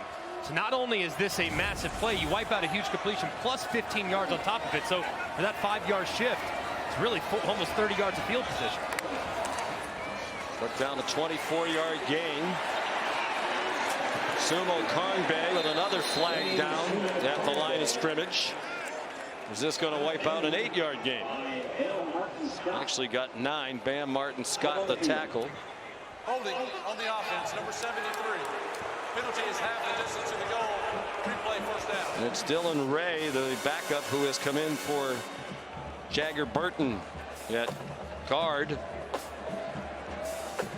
He was engaged with TJ Sanders there, and as the back gets to the outside, he grabs the left shoulder, the right shoulder, excuse me, of Sanders, and the center judge is able to see that pretty clearly. And just 2 huge mistakes from Kentucky out of the gate. It actually had a couple of effective plays. 2 plays that would have been a combined 33 yards wiped out because of the flags. They're back on their own 6, 1st and 16. Running room for Sumo Karnbeg. There's another flag down at the line of scrimmage. Fans booing the officials, thinking that this is going to be another call against Kentucky. Holding, number 69 on the offense. Penalty is half the distance to the goal. Replay first down. Marcus Cox the guilty party. 7th year offensive tackle. This is just brutal by a guy that's played a ton of football. It's almost like he comes out a little bit too flat. Brian Thomas works right around him, and he grabs him by the horse collar behind to have a big holding call. Just bad footwork there by the left tackle Cox. It's about as frustrating as it gets for Kentucky. That took down a 13-yard play. They've had 46 yards in gains, wiped out by the penalties. It's still first down and 19. Sumo Karnbe knocked down by Debo Williams for a loss of 1. 5th-year senior out of Smyrna, Delaware. When he came out of Smyrna, he was heading to the University of Delaware. Didn't have any Power 5 offers, but they shut down the 2020 season because of COVID. He never played for the Blue Hens. Came to South Carolina and has emerged as a first-team all-conference linebacker a year ago. Has really become a force and worked all off season to become more mobile, more flexible, and has become a more rangy player as a result. They're on the 2. This feels dangerous for Kentucky. 5 minutes to go, 3rd quarter. Just a 3-man rush, and still Vandegrift in trouble. Throws it high, and it's almost picked off. Desperation throw, trying to get it to Josh Caddis, the tight end. Even when they rushed 3, it was almost a disaster for Kentucky. O'Donnell Fortune was in coverage nearest Caddis. And DeAndre Jules just working against Eli Cox, the center. I mean, swims it to the right and then back to the left and forces the errant throw that was nearly intercepted. Cox considered to be a good center. 2nd team all-conference a year ago. Making his 37th straight start. They're 1 out of 9 on 3rd down. It's 3rd down and 20. 3-man rush and a high throw over the receiver's head. It was almost intercepted by a diving Bakari Swain. And now they're not booing the officials. They're booing this Kentucky offense. So frustrating there from Kentucky. I mean, to give up pass rush against blitz or against 4-man pressure, that's understandable, especially against a group like this. But to make mistakes on 3 consecutive plays and to give up pressure against a 3-man rush to a nose guard and a 7-man protection, it's almost inexcusable. Wilson Berry punting for the 6th time.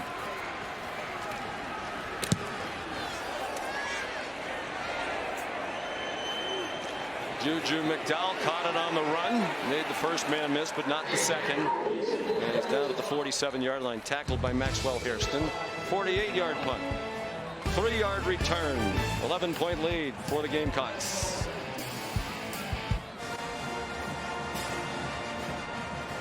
Time to answer our Aflac trivia question. Mark Stoops winning as coach at Kentucky with 74 all-time wins. Who's second? I'm going to say Bear Bryant. Correct. With 60 back in the 40s and early 50s. Mark Stoops done a very nice job here. Today has been ugly for his team. That last possession was officially minus 10 yards, but they had 3 penalties that wiped out 46. And if you're wondering why the ball's on the 43, they also had a penalty on the punt for an illegal shift. So South Carolina took the penalty yardage on the end of the play.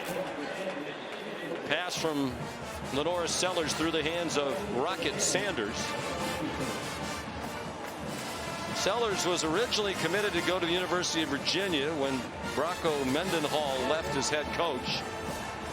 The offensive coordinator of Virginia, Robert Anine, quarterback coach Jason Beck were going to Syracuse to work for Dino Babers. So Sellers committed to Syracuse. He hands it off here to Sanders.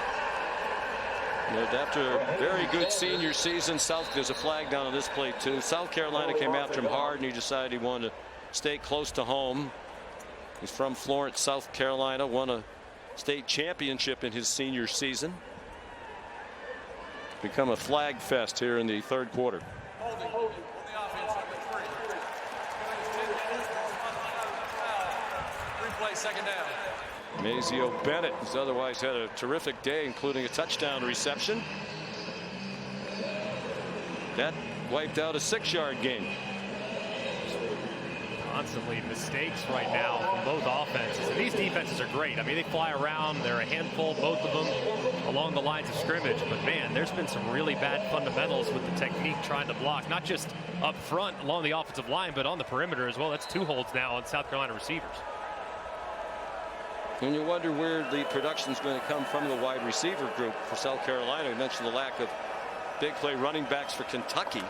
They're trying to replace Xavier Legette at South Carolina. Sellers got it off to Jared Brown. That's 71 catches from Legette a year ago. He wound up being little known to becoming a first-round pick of the Carolina Panthers at the end of last season. Yeah, and it really, the offense morphed to try to find ways to get him the ball. And that guy right now for South Carolina really is yet to emerge. I think they have a lot of capable weapons, but do they truly have a #1 wide receiver? I think Dowell Loggins is trying to figure that out. They're 1 on a 7 on 3rd down. Kentucky's 1 for 10.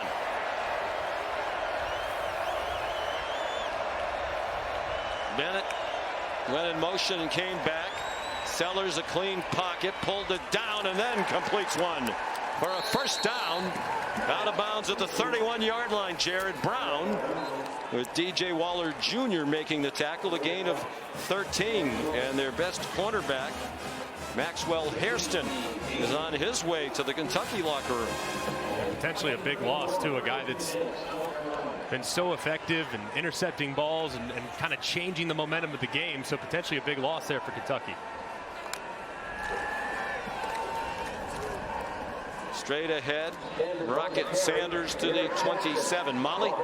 Yeah, Sean, Maxwell Hairston was really emotional, throwing his helmet in frustration and pain on the sideline. He was dealing with an apparent left shoulder injury. He's going back for further evaluation. I'll keep you updated as soon as I know more. Big loss for Mark Stoops. We mentioned earlier that Brad White, the coordinator, said Hairston's the guy who they count on to just lock down one side of the field. With 5 career interceptions. He had 2 pick sixes in a game last year.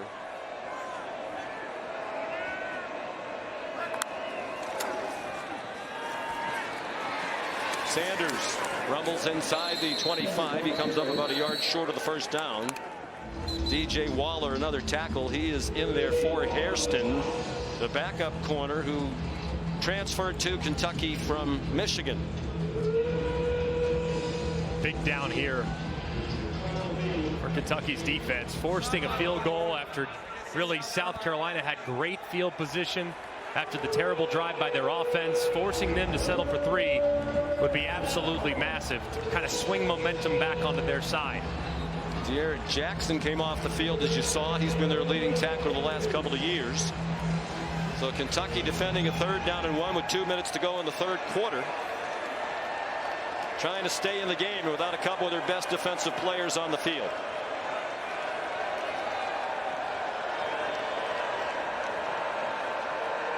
Play clock at 5. Sanders bounces outside and has room inside the 5, lunging for the pylon. Touchdown.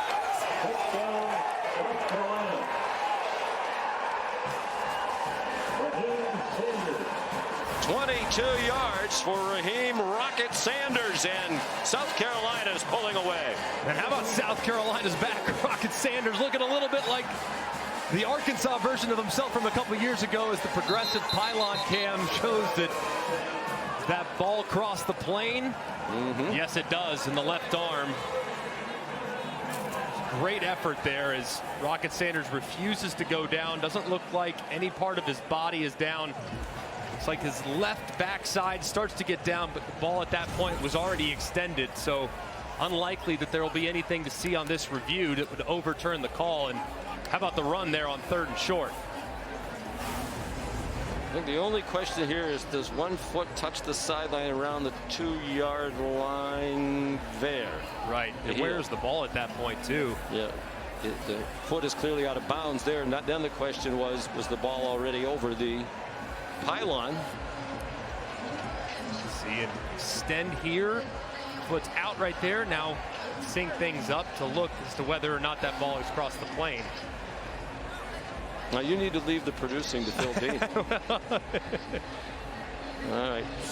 Yeah, I think he's out before the ball gets to the pylon. Very close, and it, of course, has to be indisputable video evidence beyond all doubt. I thought it was there. Not to tell Phil what to do again, but I think if they slowed that one down a little bit, his heel is on the line, on the boundary, with the ball still heading toward the goal line. John Allman is the replay official. All right. When is the foot on the sideline? Right there. And the ball, to me, I mean, it's not right down the line, but it doesn't look like he's at the goal line yet. It looks, I agree with you, but is there enough video evidence to overturn? I Probably think not. Is the challenge that the video replay officials will have. And right there, I can't know for certain whether or not that nose is crossed. And since it was called a touchdown on the field, it's tough to assume they overturn it. But man, either way, very, very close play there. We're taking a very long look at this. Either way, a promising second half on offense for South Carolina. Sanders, one of the best running backs in the country 2 years ago at Arkansas. They rushed for 1,443 yards and 10 touchdowns. For a little bit of context, that's 320 more yards rushing than South Carolina ran for as a team all of last season. Last season was rough as Molly amplified due to the injuries. He had a connection with Dal Loggins, who's the OC here at South Carolina. Loggins spent 2 years on the coaching staff at Arkansas while Rocket Sanders was there. And they need this guy. We asked Dal Loggins yesterday. He threw the ball, he ran the ball only 36% of the time last year. Is that because you had Spencer Rattler and Xavier Legette? Or is it because you had a bad offensive line and not a very good running back group, or both? And he said, really both. Yeah. Now they have a good running back, and they think an improved offensive line. And a quarterback that's very capable with his legs as well. And still kind of a question mark at wide receiver, too. So you would think this offense would certainly revert more towards being a ground and pound attack. Here's David Smith with the verdict.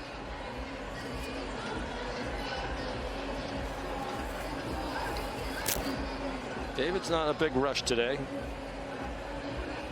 Just get a lot of use out of that communication system to talk to the other officials. All right.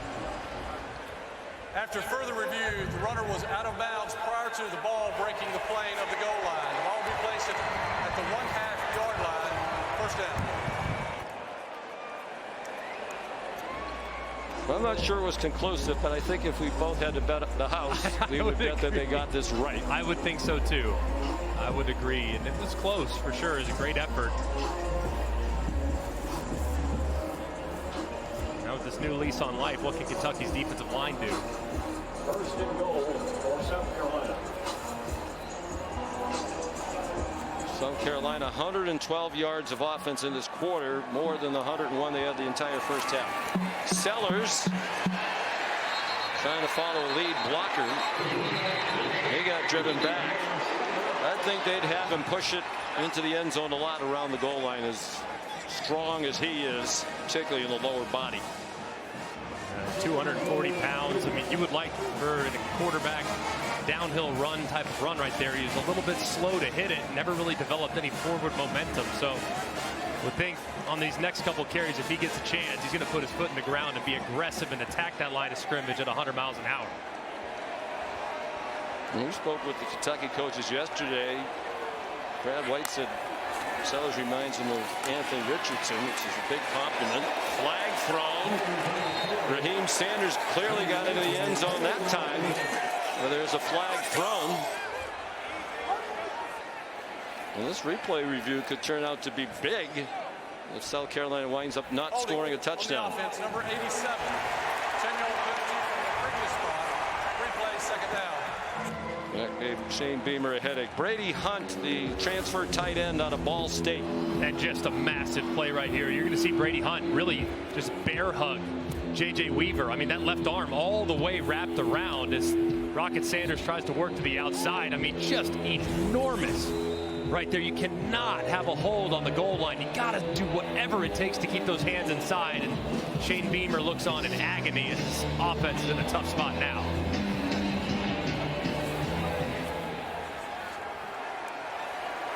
Each team has been penalized 5 times. Feels like there have been more than that because many of them have been quite costly. The fake to Sanders. Sellers fires. There's another flag down. The pass is incomplete in the end zone. He was trying to jam it into Joshua Simon, the tight end, who scored the last touchdown. The 19th receiving touchdown of his career. On the defense, number 10. Penalty is half the distance to the goal. Results in automatic first down. Jansen Dunn, the backup cornerback. He plays the nickel for them, a transfer from Ohio State. And yes, both of these teams are loaded with transfers. Jared Brown working a post on the inside, and Dunn with that left arm just grabbing the receiver as he crosses face. And it's tough to be out there on an island, but he was beat. It's a tough matchup there for him against Brown. So first and goal, and if South Carolina scores a touchdown, now this whole sequence works out better for them because it's going to take more time off the clock. And it's Sanders not to be denied. Joshua Simon leading the way. The 6-yard touchdown run with 28 seconds to go in the third quarter. And a play they had some success with earlier, just guard, tight end, counter, and they block it up perfectly. This time, number 87, Brady Hunt, does keep his hands inside. Sanders hits it at an angle and is too difficult, too strong to bring down before he finds pay dirt. Just an excellent drive there on the short field by the Gamecocks. Alex Herrera for the extra point. And it's 24-6. South Carolina with the lead. The SEC on ABC. Lenoris Sanders and the Gamecock offense find nice rhythm here in the third quarter. I think he's going to be a very good player for them for a long time. And I think it's confidence. I mean, it's as much confidence as anything else. I mean, you started to see it on that third down conversion. The throws after that have really been pinpoint. I think he's made good decisions. So you can see, man, he's got a very high ceiling now. It's about believing in himself that he can do it against the best in the country in the SEC. Alex Herrera kicks off. Dropped for a moment by Barryon Brown. Been that kind of a day for the Cats. Flag thrown from deep center field. We have 3 total penalties enforced in the first half. There have been 8 in this quarter, and this will be the 9th. It'd be easier to tell us which plays haven't had a penalty on them in the last couple series. Just watching football, it seems like there have been more flags thrown all over football this year. Number 44 on the receiving team. Penalty is half the distance to the goal. First down.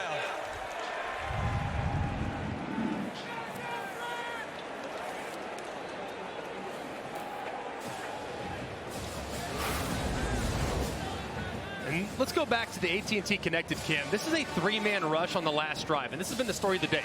7 men in protection for Kentucky. 7 tight end and a running back, and yet against a 3-man rush where you have 4 guys that should be helping with the blocking scheme, and yet you still give up pressure in the middle. And that's been the story of the day for Brock Vandagriff. He's been under pressure almost every single time he's dropped back, and I don't care how talented you are, there's nothing you can do when you don't have enough time to survey downfield. They got to pick it up along the O-line.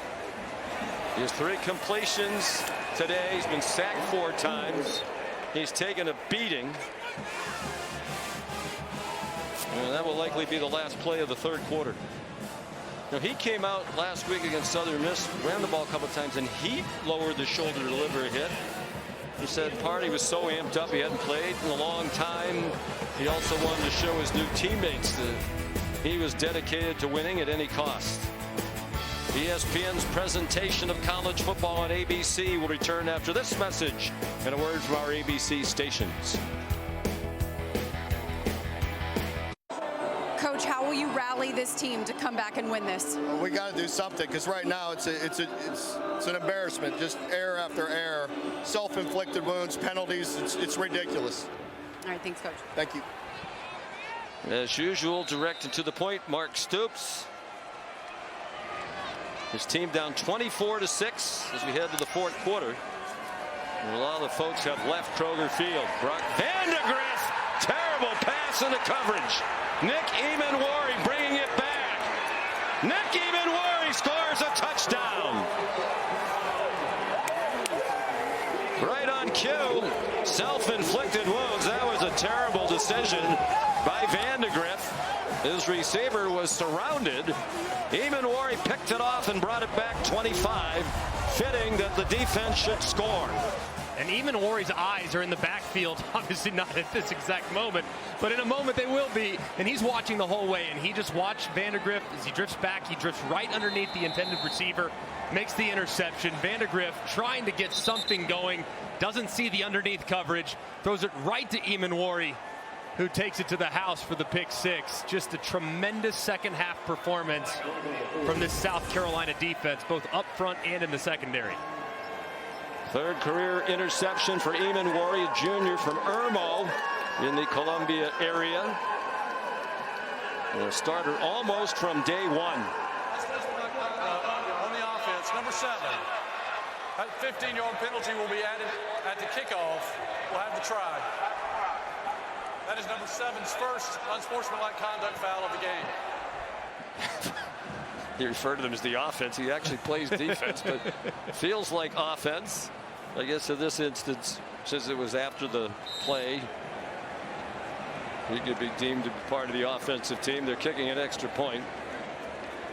What do you think Mark Stoops' blood pressure is right about now? Herrera adds the extra point. How high is to the point where you need to be thinking about getting medical attention because he's about to lose it? I don't blame him. Well, I mean, he can get hot. Yeah, the frustration and the self-inflicted mistakes have to be just beside yourself if you're Mark Stoops. This one had no chance. None. And to throw it back across your body, and I mean, Brock Vandagriff's a fourth-year player, and he's not started a lot of football. He threw some throws last week in his first career start against Southern Miss into traffic. He got away with them. And sometimes when you throw it into traffic last week and get away with them, did have one interception, but you learn that can't get away with a lot when you're playing against quality competition. Just the Kentucky faithful have to be shocked with this offensive performance. And they've been put to sleep. Let me ask you this question, though. You're down 24-6 before he throws that. At a certain point, if you're the quarterback, say, you know what? We got to try to do something. Yeah. Even though I know this is a risky throw, what do we have to lose at this juncture? Yeah, I mean, it's perfectly reasonable. I mean, at that point, still a 3-score game. Are you going to get 3 possessions the way that South Carolina's starting to run the football? Probably not, but you don't want to practice bad habits either. I mean, if nothing's there, you don't want to kind of get used to throwing it and trying things, and there's just really no reason to try to attempt that, especially on 1st and 10 deep in your own end. Kentucky has run 8 plays in this half for minus 11 yards, and the defense has now scored a touchdown. Still a gusty breeze here. Temperature still 70 degrees. And a lot of the patrons here have decided to go do something else on this beautiful day. Maybe sneak in an emergency night. Keeneland's not open yet. A couple more weeks. Minus 11 will get you heading to the exits. And it doesn't even account for the hidden yardage that was lost as well. I mean, 4 straight penalties leading to minus nearly 50 yards of offense. Well, they're squibbed it down the field. Risk a big return by Barrion Brown, who led the country last year. 17 yards on that return. Kick off your Week 1 NFL Sunday at 10 a.m. with the Countdown Crew on ESPN, the app. They'll have the early breaking stories, injury updates, previews of each game right up to kickoff. And then Monday night, it's the 55th season of Monday Night Football. And it kicks off on ESPN Deportes and ESPN Plus. 8 o'clock, the Jets and San Francisco. Payne and Eli on ESPN2. Coverage starts with SVP and the Monday Night Countdown Crew at 6. The return of Aaron Rodgers to the Jets. He went 7-10 last year. Gavin Wimsatt is the quarterback. Maybe they're just trying to avoid more damage to Brock Vandagriff. There's a flag down as he hands it off to Demi Sumo Kangbe. kind of feel for Vandegrift. He didn't really have a fair chance today. No, I mean, they really never got him in rhythm. You ask him to throw one pass in the second quarter. I mean, that's impossible on a guy that hasn't played a ton of football. Illegal formation on the offense. Number 54, the right tackle, is not on the line of scrimmage. There was 5 or more in the backfield. 5-yard penalty, replay, first down. There was a point, too, where Vandegrift was under pressure pretty much every single time he dropped back. I mean, just about the whole day. He did not complete a pass after 7.5 minutes into the first quarter. The last completion was midway through the first quarter. 7 penalties, minus 11 yards. About as ugly a performance as there can be. There's another flag down. Sumo Kangbe has actually rushed for about 400 yards today, but about 320 has come back on penalties, it seems. That one's 26 if it stands. Illegal formation. Wow. On the offense.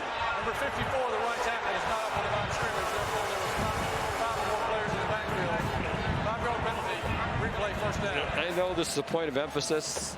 Clearly it was watching some of these NFL games, including the great Ravens-Chiefs game the other night, but it's going to make football unwatchable. Well, that's pretty clear cut there. Yeah, I mean, even without the emphasis. He's definitely deep, but I mean, these are the penalties that just drive you crazy if you're a coach, because there's effort penalties, the holdings, the pass interferences, even the face masks, and then there's just dumb penalties.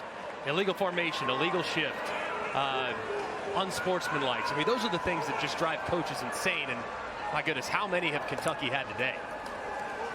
Wimsatt, first-year transfer. He can do this. Runs out of bounds across midfield. He was the starter for all 13 games at Rutgers last year. And he rushed for 497 yards. 6'3", 227 from Owensboro, Kentucky. Very highly recruited out of high school, and many were surprised when he chose Rutgers, but he had a connection with the then coordinator Sean Gleason, apparently. Jamori Macklin scampers out of bounds with another first down. He's the cousin of Jeremy Macklin, who was a great star at Missouri and played 8 years in the NFL. It's always hard at this point of the season to figure out who you are offensively. Man, it looks like the best success they've had here in the second half has been sideline to sideline, the run game. Jason Patterson to the 31-yard line. There are some substitutes in on the defense. As you might expect, Gilbert Edmond made the tackle. He's back at South Carolina. Started his career in Columbia, transferred last year to Florida State, and then came back. Wimsatt to the sideline. Catch made for a short gain. Brought in by Dane Key. They do have 3 receivers, Greg, on this team who have 1,000 career receiving yards. In Key, Barryon Brown, and Macklin. Can they get them the ball? Can they block long enough? Yeah, they have good weapons, but man, the pass blocking has certainly left something to be desired. Well, this will be the start of a quarterback controversy. Certainly has the earmarks of it. And Vandegrift wishing that some of the starters weren't on the field when he was in there. Wimsatt taken down from behind by Debo Williams. I know there will be a strong reaction like that. I don't know if that's entirely fair. I mean, Vandegrift dropped back to throw it 15 times today. It was under pressure 9 out of the 15. And the 2 that he wasn't were short throws. So just you can't get a fair or proper evaluation of what your quarterback can be when you're not giving him enough time to survey the field. And Martin Scott dropped Sumo Kangbe for a loss. Vandegrift, very highly recruited out of high school in Georgia. Part of that incredible 2021 high school quarterback class. It included 3 players who were drafted in the top 10 picks of the most recent NFL draft. Second and 12, under 11 minutes to go. And another Kentucky penalty. False start. 75 on the offense. 5-yard penalty. Still second down. Eli Cox. Well, here's that high school class that we were talking about from 2021. Headlined by Caleb Williams, Drake May, and J.J. McCarthy, all taken in the top 10. And still playing college football, this bunch. Vandegrift was just about as highly regarded as any of them. Here's Wimsatt bouncing off some would-be tacklers and down to the 23-yard line. Just see the depth of that 2021 class. But Vandegrift showed last week he's got all the tools. I mean, he can do everything that you want him to do as a quarterback. But at this point of his career, he's not the type that can just take the team and just pull them along with him. He needs the team around him to also play better. Still a little bit more of a game manager at the moment, but in time he can develop and become a more complete player. But man, he needs some help along the offensive line. Wimsatt intercepted. Picked off by Jalen Kilgore.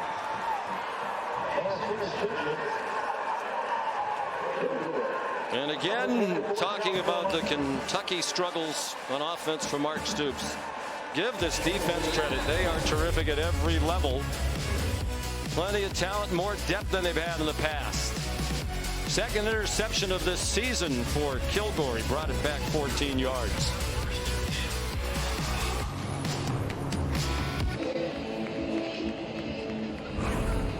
You're watching the SEC on ABC, presented by Burger King from Kroger Field in Lexington, all South Carolina. They're going to go to 2-0 with the defense dominating in both weeks.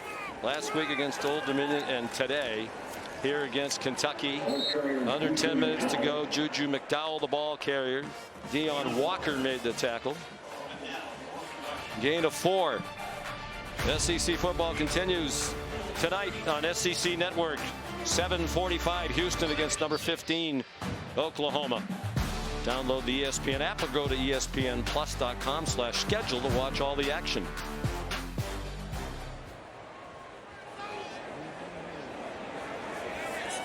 McDowell remains the running back. Lenoris Sellers the quarterback. Throwing for single coverage. Trying to get it to Nick Harbor. There is a flag down. Maxwell Hairston had the coverage. He left for a while and has returned.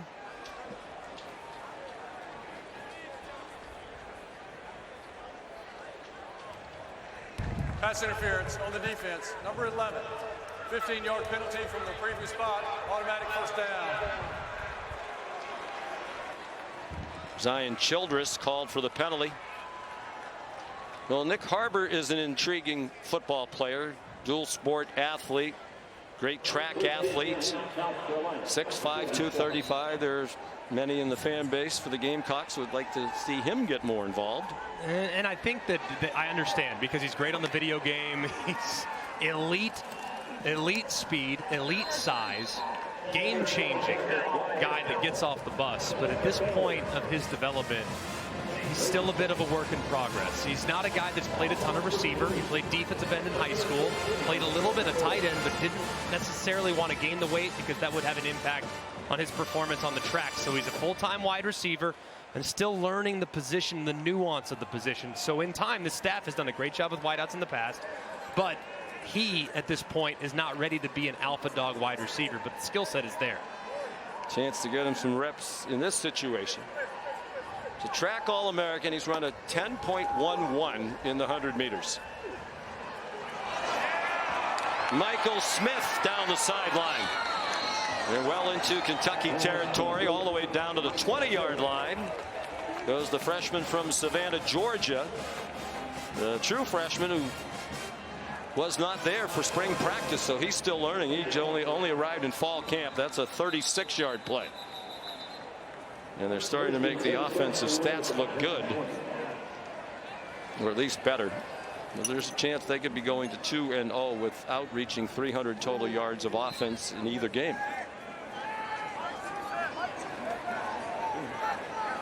And don't look now if you're Kentucky, but next Saturday night, Georgia is here, the #1 team in the country.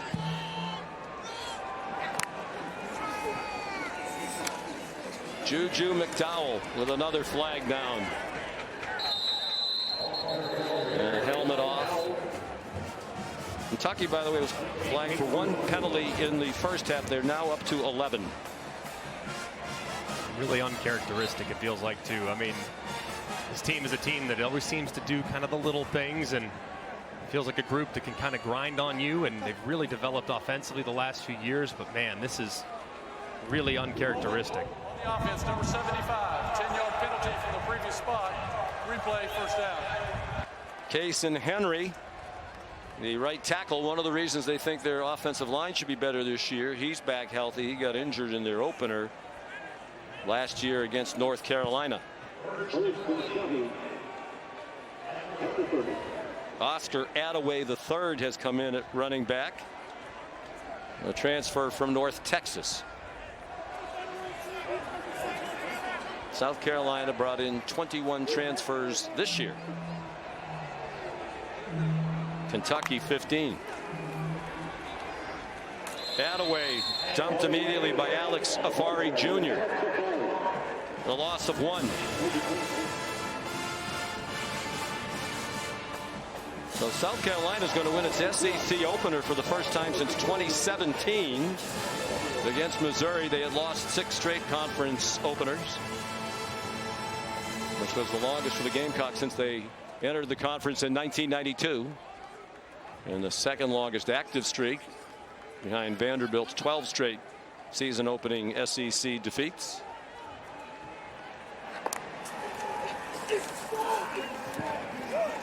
Lenora Sellers takes it down and runs out of bounds at the 28. And meanwhile, a problem for Kentucky here at home, Greg. This is going to be 8 losses now in their last 10 conference home games. Yeah, that's pretty surprising, too, as this place has developed into a very difficult place for opposing teams to travel to and play in. I think they kind of ran into a buzzsaw today. Obviously, a ton of self-inflicted mistakes. But, man, this South Carolina team, last week, highly unimpressive offensively, dominant defensively. You saw the light start to flicker on here in the second half offensively. And with the way they defend and rush the passer, this team might be a problem for a lot of folks moving forward in the year. Well, the offense has really benefited in both games from short fields. Their first touchdown drive last week and their last were both on. Still third down. Takeaways by the defense inside the 10-yard line. They had to score with about 6 minutes to go to beat Old Dominion after the defense got them the ball back last week to set up the winning touchdown inside the 10. Sellers 11 out of 15 passing for 159, 2 TDs, and 1 interception. And he's taken down for a loss back at the 35-yard line by Steven Souls, a true freshman. And the coaches yesterday said you might want to add Steven Souls to your spotting chart because he's been very impressive in practice, and there's a good chance he's going to get into the game, and obviously he is. And continuing to find more and more of those guys. You know they're going to be great up the middle for sure. Deion Walker's going to continue to play at an all SEC, all-American caliber level. J.J. Weaver's got that potential as well. But finding someone on the other side can really make life a lot easier for those guys. That's what South Carolina's done. I mean, they got Kyle Kennard, and you have on the other side Dylan Stewart, and now the interior guys get some one-on-one. So having another guy step up like Souls could be huge for Kentucky moving forward. Ty Kroger, they're well coached. They'll let the play clock go down. And the game clock under 5 minutes to go. Trying to pooch it, he got too much of it. 4:53 to go. South Carolina on its way to 2-0.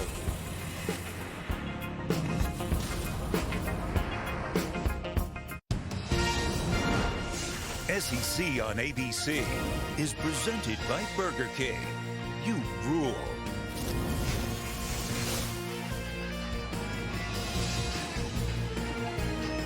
The defense ruling for South Carolina today. Nick Emmanwori with a pick 6. 2 great weeks back-to-back for that South Carolina D. Last week against Old Dominion, 4 takeaways, kept giving the offense short fields, 5 sacks. Today only 4 sacks, will be a lot higher. Jason Patterson, the ball carrier. So where do we think South Carolina is, Greg, in year 4 now under Shane Beamer? And is this really feisty and talented defense good enough to make them a surprising contender in the conference? Well, I think contender feels like maybe a bridge too far, but I tell you what, I don't want to be a contender and see South Carolina on the schedule now. With those guys off the edge defensively, man, they are a handful. Now, it's about the offense. Can they kind of get up to speed and complement that defense? Because they're going to cause a lot of problems for teams in this league with how they can rush the passer and put a lot of pressure on that position. Patterson again. Yeah, I guess the questions for their offense is the offensive line better than it was before, because last year they couldn't really run block at all, and they didn't have the running back you could tie the game plan to. Now they do in Sanders. They have that. And then is there somebody in the wide receiver group who can at least help a little bit, replacing what they got from Xavier Legette? Yeah, I mean, I think a lot of it for them too. I mean, they have good speed and weapons on the perimeter, but who's that guy that's going to go and win that 50-50 ball? Is it Nick Harbor? Because at this point, I don't know if it is, but can Jared Brown do that? Can Dre Jacobs do that? That's what they got to identify, are those guys that can win against big corners that are physical and could potentially knock them off their routes. Because it's not a very big core. It's a group that's more catch and run, and that might be something that'll be challenging as they move forward. Even the 3rd-string defensive tackles are putting pressure. That was big Monkel Goodwine, number 44, who was in pursuit of Wimsatt, forced him to throw it. He's a transfer from Alabama. Wimsatt stayed on his feet, got very close to the first down marker. And he did get it with an 11-yard gain. South Carolina defense reminds me a little bit of the defense that Missouri had when they first joined the league. They ended up actually going to consecutive SEC championships because they had 2 bell cow defensive ends that were off the charts good. One Shane Ray, Michael Salmon. Those guys just wrecked the game almost every single week for the opposing offense, and that's kind of how the South Carolina defense is structured. Really good up front with 2 guys that can completely take over. Which Clayton White certainly helps as well. He's in his 4th year as defensive coordinator. A lot of continuity within the system and a lot of veteran players who have been in that system.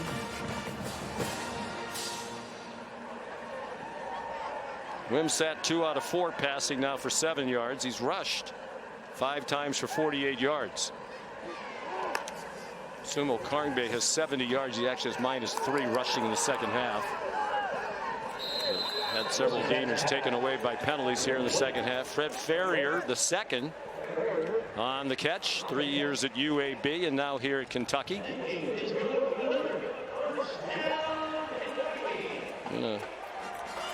Big test upcoming for South Carolina back in Columbia next Saturday when LSU comes to town to Williams-Brice for the first time since 2008. 2-minute timeout. Or the 1:59 timeout. It's still a work in progress. Nagati in studio. Shocker in South Bend, the biggest upset of the season so far. Northern Illinois takes down number 5 Notre Dame. A 62-yard field goal attempt is blocked in Northern Illinois. They win 16-14. They were 28.5-point dogs. Sean, Greg, Molly, back to you. Well, another head-scratching early season loss for Marcus Freeman and the Irish. Marshall went in there a couple of years ago. Perion Brown dropped by Kelvin Hunter, true freshman, making his debut. Here's the college football rankings brought to you by Verbo. Yeah, goodbye Notre Dame from the top 10. Goodbye Michigan as well. And very impressive win for Texas. Very, very impressive. They look great. I mean, and the game was more sideways than the final score would even indicate. Credit Reese Davis with that pick on game day. Said Texas would win big. Long throw intended for Willie Rodriguez, a freshman tight end. Down to 1:21 to go.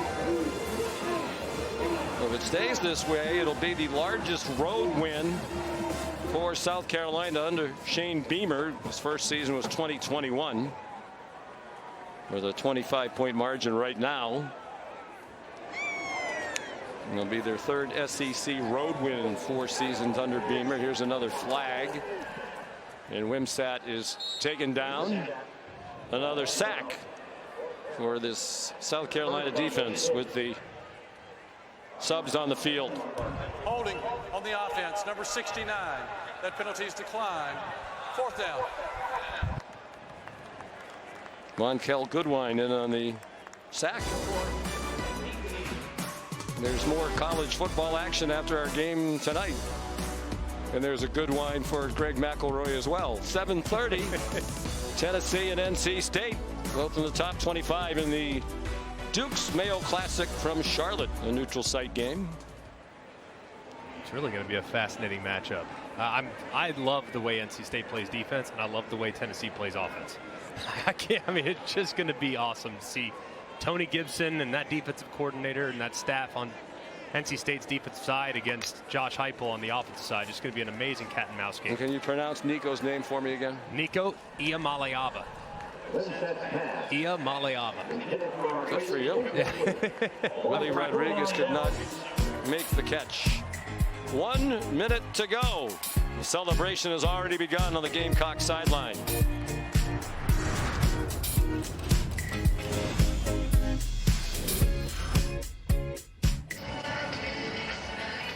Well, this looks familiar in the Beamer family. Of course, when Shane Beamer was a kid, he was on the sideline with his dad at Virginia Tech. That's his son Hunter enjoying the experience of victory on the road. And it doesn't get any easier with the schedule going forward. We talked about it earlier. If you're going to have a big year, these are the kind you have to win, and they're going to win this one convincingly. They go to Alabama, to Oklahoma. Ole Miss isn't bad. And of course, next week will be another really good barometer now against an LSU team that's still in the top 20 even after the opening defeat. Yeah, and we're going to find it. We know LSU's got a great offensive line. That's been their strength for a couple of years now, and we're going to find out just how good this pass rush is. So it's going to be a great test for them next week, but they get it in the friendly confines there at Williams-Brice. And tell you what, you woke Ole Miss and Missouri up knowing that you got to travel up there as well later in the year. Feels like an important year for Shane Beamer. The first 2 were terrific, 7-6, and then an 8-5 last year. A step back to 5-7. But year 4 off to an excellent start. They go to 2-0, 1-0 in the conference, and they make history. They are the first team to be in first place in the 16-team Southeastern Conference. They'll be in first place all by themselves, because this is the first and only SEC game of this week in this season so far. Here's Molly. Coach, you told us before the game this defense felt doubted and overlooked going into this one. What kind of statement did they make today with yet another dominant performance? An unbelievable statement by our defense, but an unbelievable statement about our entire program. You know, there was a perception out there about our team this week, but it wasn't reality. And we knew what we kind of team we have. There were some lazy narratives out there this week about this team. And we got a bunch of tough, gritty young men, starting with our quarterback. Offense, defense, special teams, everybody did it today, and that's a team win. We got 74 players up here, but we got 120 guys on our football team, and there's a bunch of guys in Columbia right now watching this on TV, and I want them to know that they are a huge part of this. The scout team, everybody involved with our program made a statement about what Gamecock football is about today. You mentioned LaNorris Sellers with his first SEC road win. What kind of progress did you see from him in your offense week 1 to week 2? We got better, and the exciting thing is we can be so much better. You know, I mean, what a performance by our defense. We gave them 3 with the turnover. But, you know, the offense made plays. We had a hell of a second half right there as well. LaNorris is gritty. He's going to continue to learn. We're going to continue to get better on offense, and that's the exciting thing. You know, I mean, this is a great team we just beat. But nobody came in. We expected this, you know, and that's nothing against Kentucky, but there was great confidence coming in here today, not to keep it close and hope things work out, but there's great confidence on this football team, and we showed it today. If your defense continues to dominate and your offense progresses the way that it should, what can this year's South Carolina team accomplish? I think we got all the ingredients. So many of like my dad's teams that Virginia Tech he had back in the day. Great defense, great special teams. Offense kind of will continue to get better as the year goes. But, I mean, we came up here, we started, I think, 3 true freshmen on offense today, a redshirt freshman quarterback. We got a defense, a veteran defense that I think people have forgotten about going back to last year. We played pretty good defense down the stretch last year, and we started out this season with pretty good defense. And, you know, it wasn't great last week against Old Dominion, but we got better as a team this week, and we'll continue to get better, and we need to be a lot better next Saturday at high noon against LSU, and we need Williams-Brice Stadium freaking rocking next Saturday at 12 noon. All right, thank you. Congratulations on the win, Coach. Thanks so much. Got his talking points in. And his daughters would like his attention now as well. Very impressive win for South Carolina. They go to 2-0. Final score here in Lexington. The Gamecocks 31. The Kentucky Wildcats 6. Now for our great crew, led by our producer Phil Dean, our director Scott Johnson. For Molly McGrath and Greg McElroy, Sean McDonough saying so long from Lexington, Kentucky.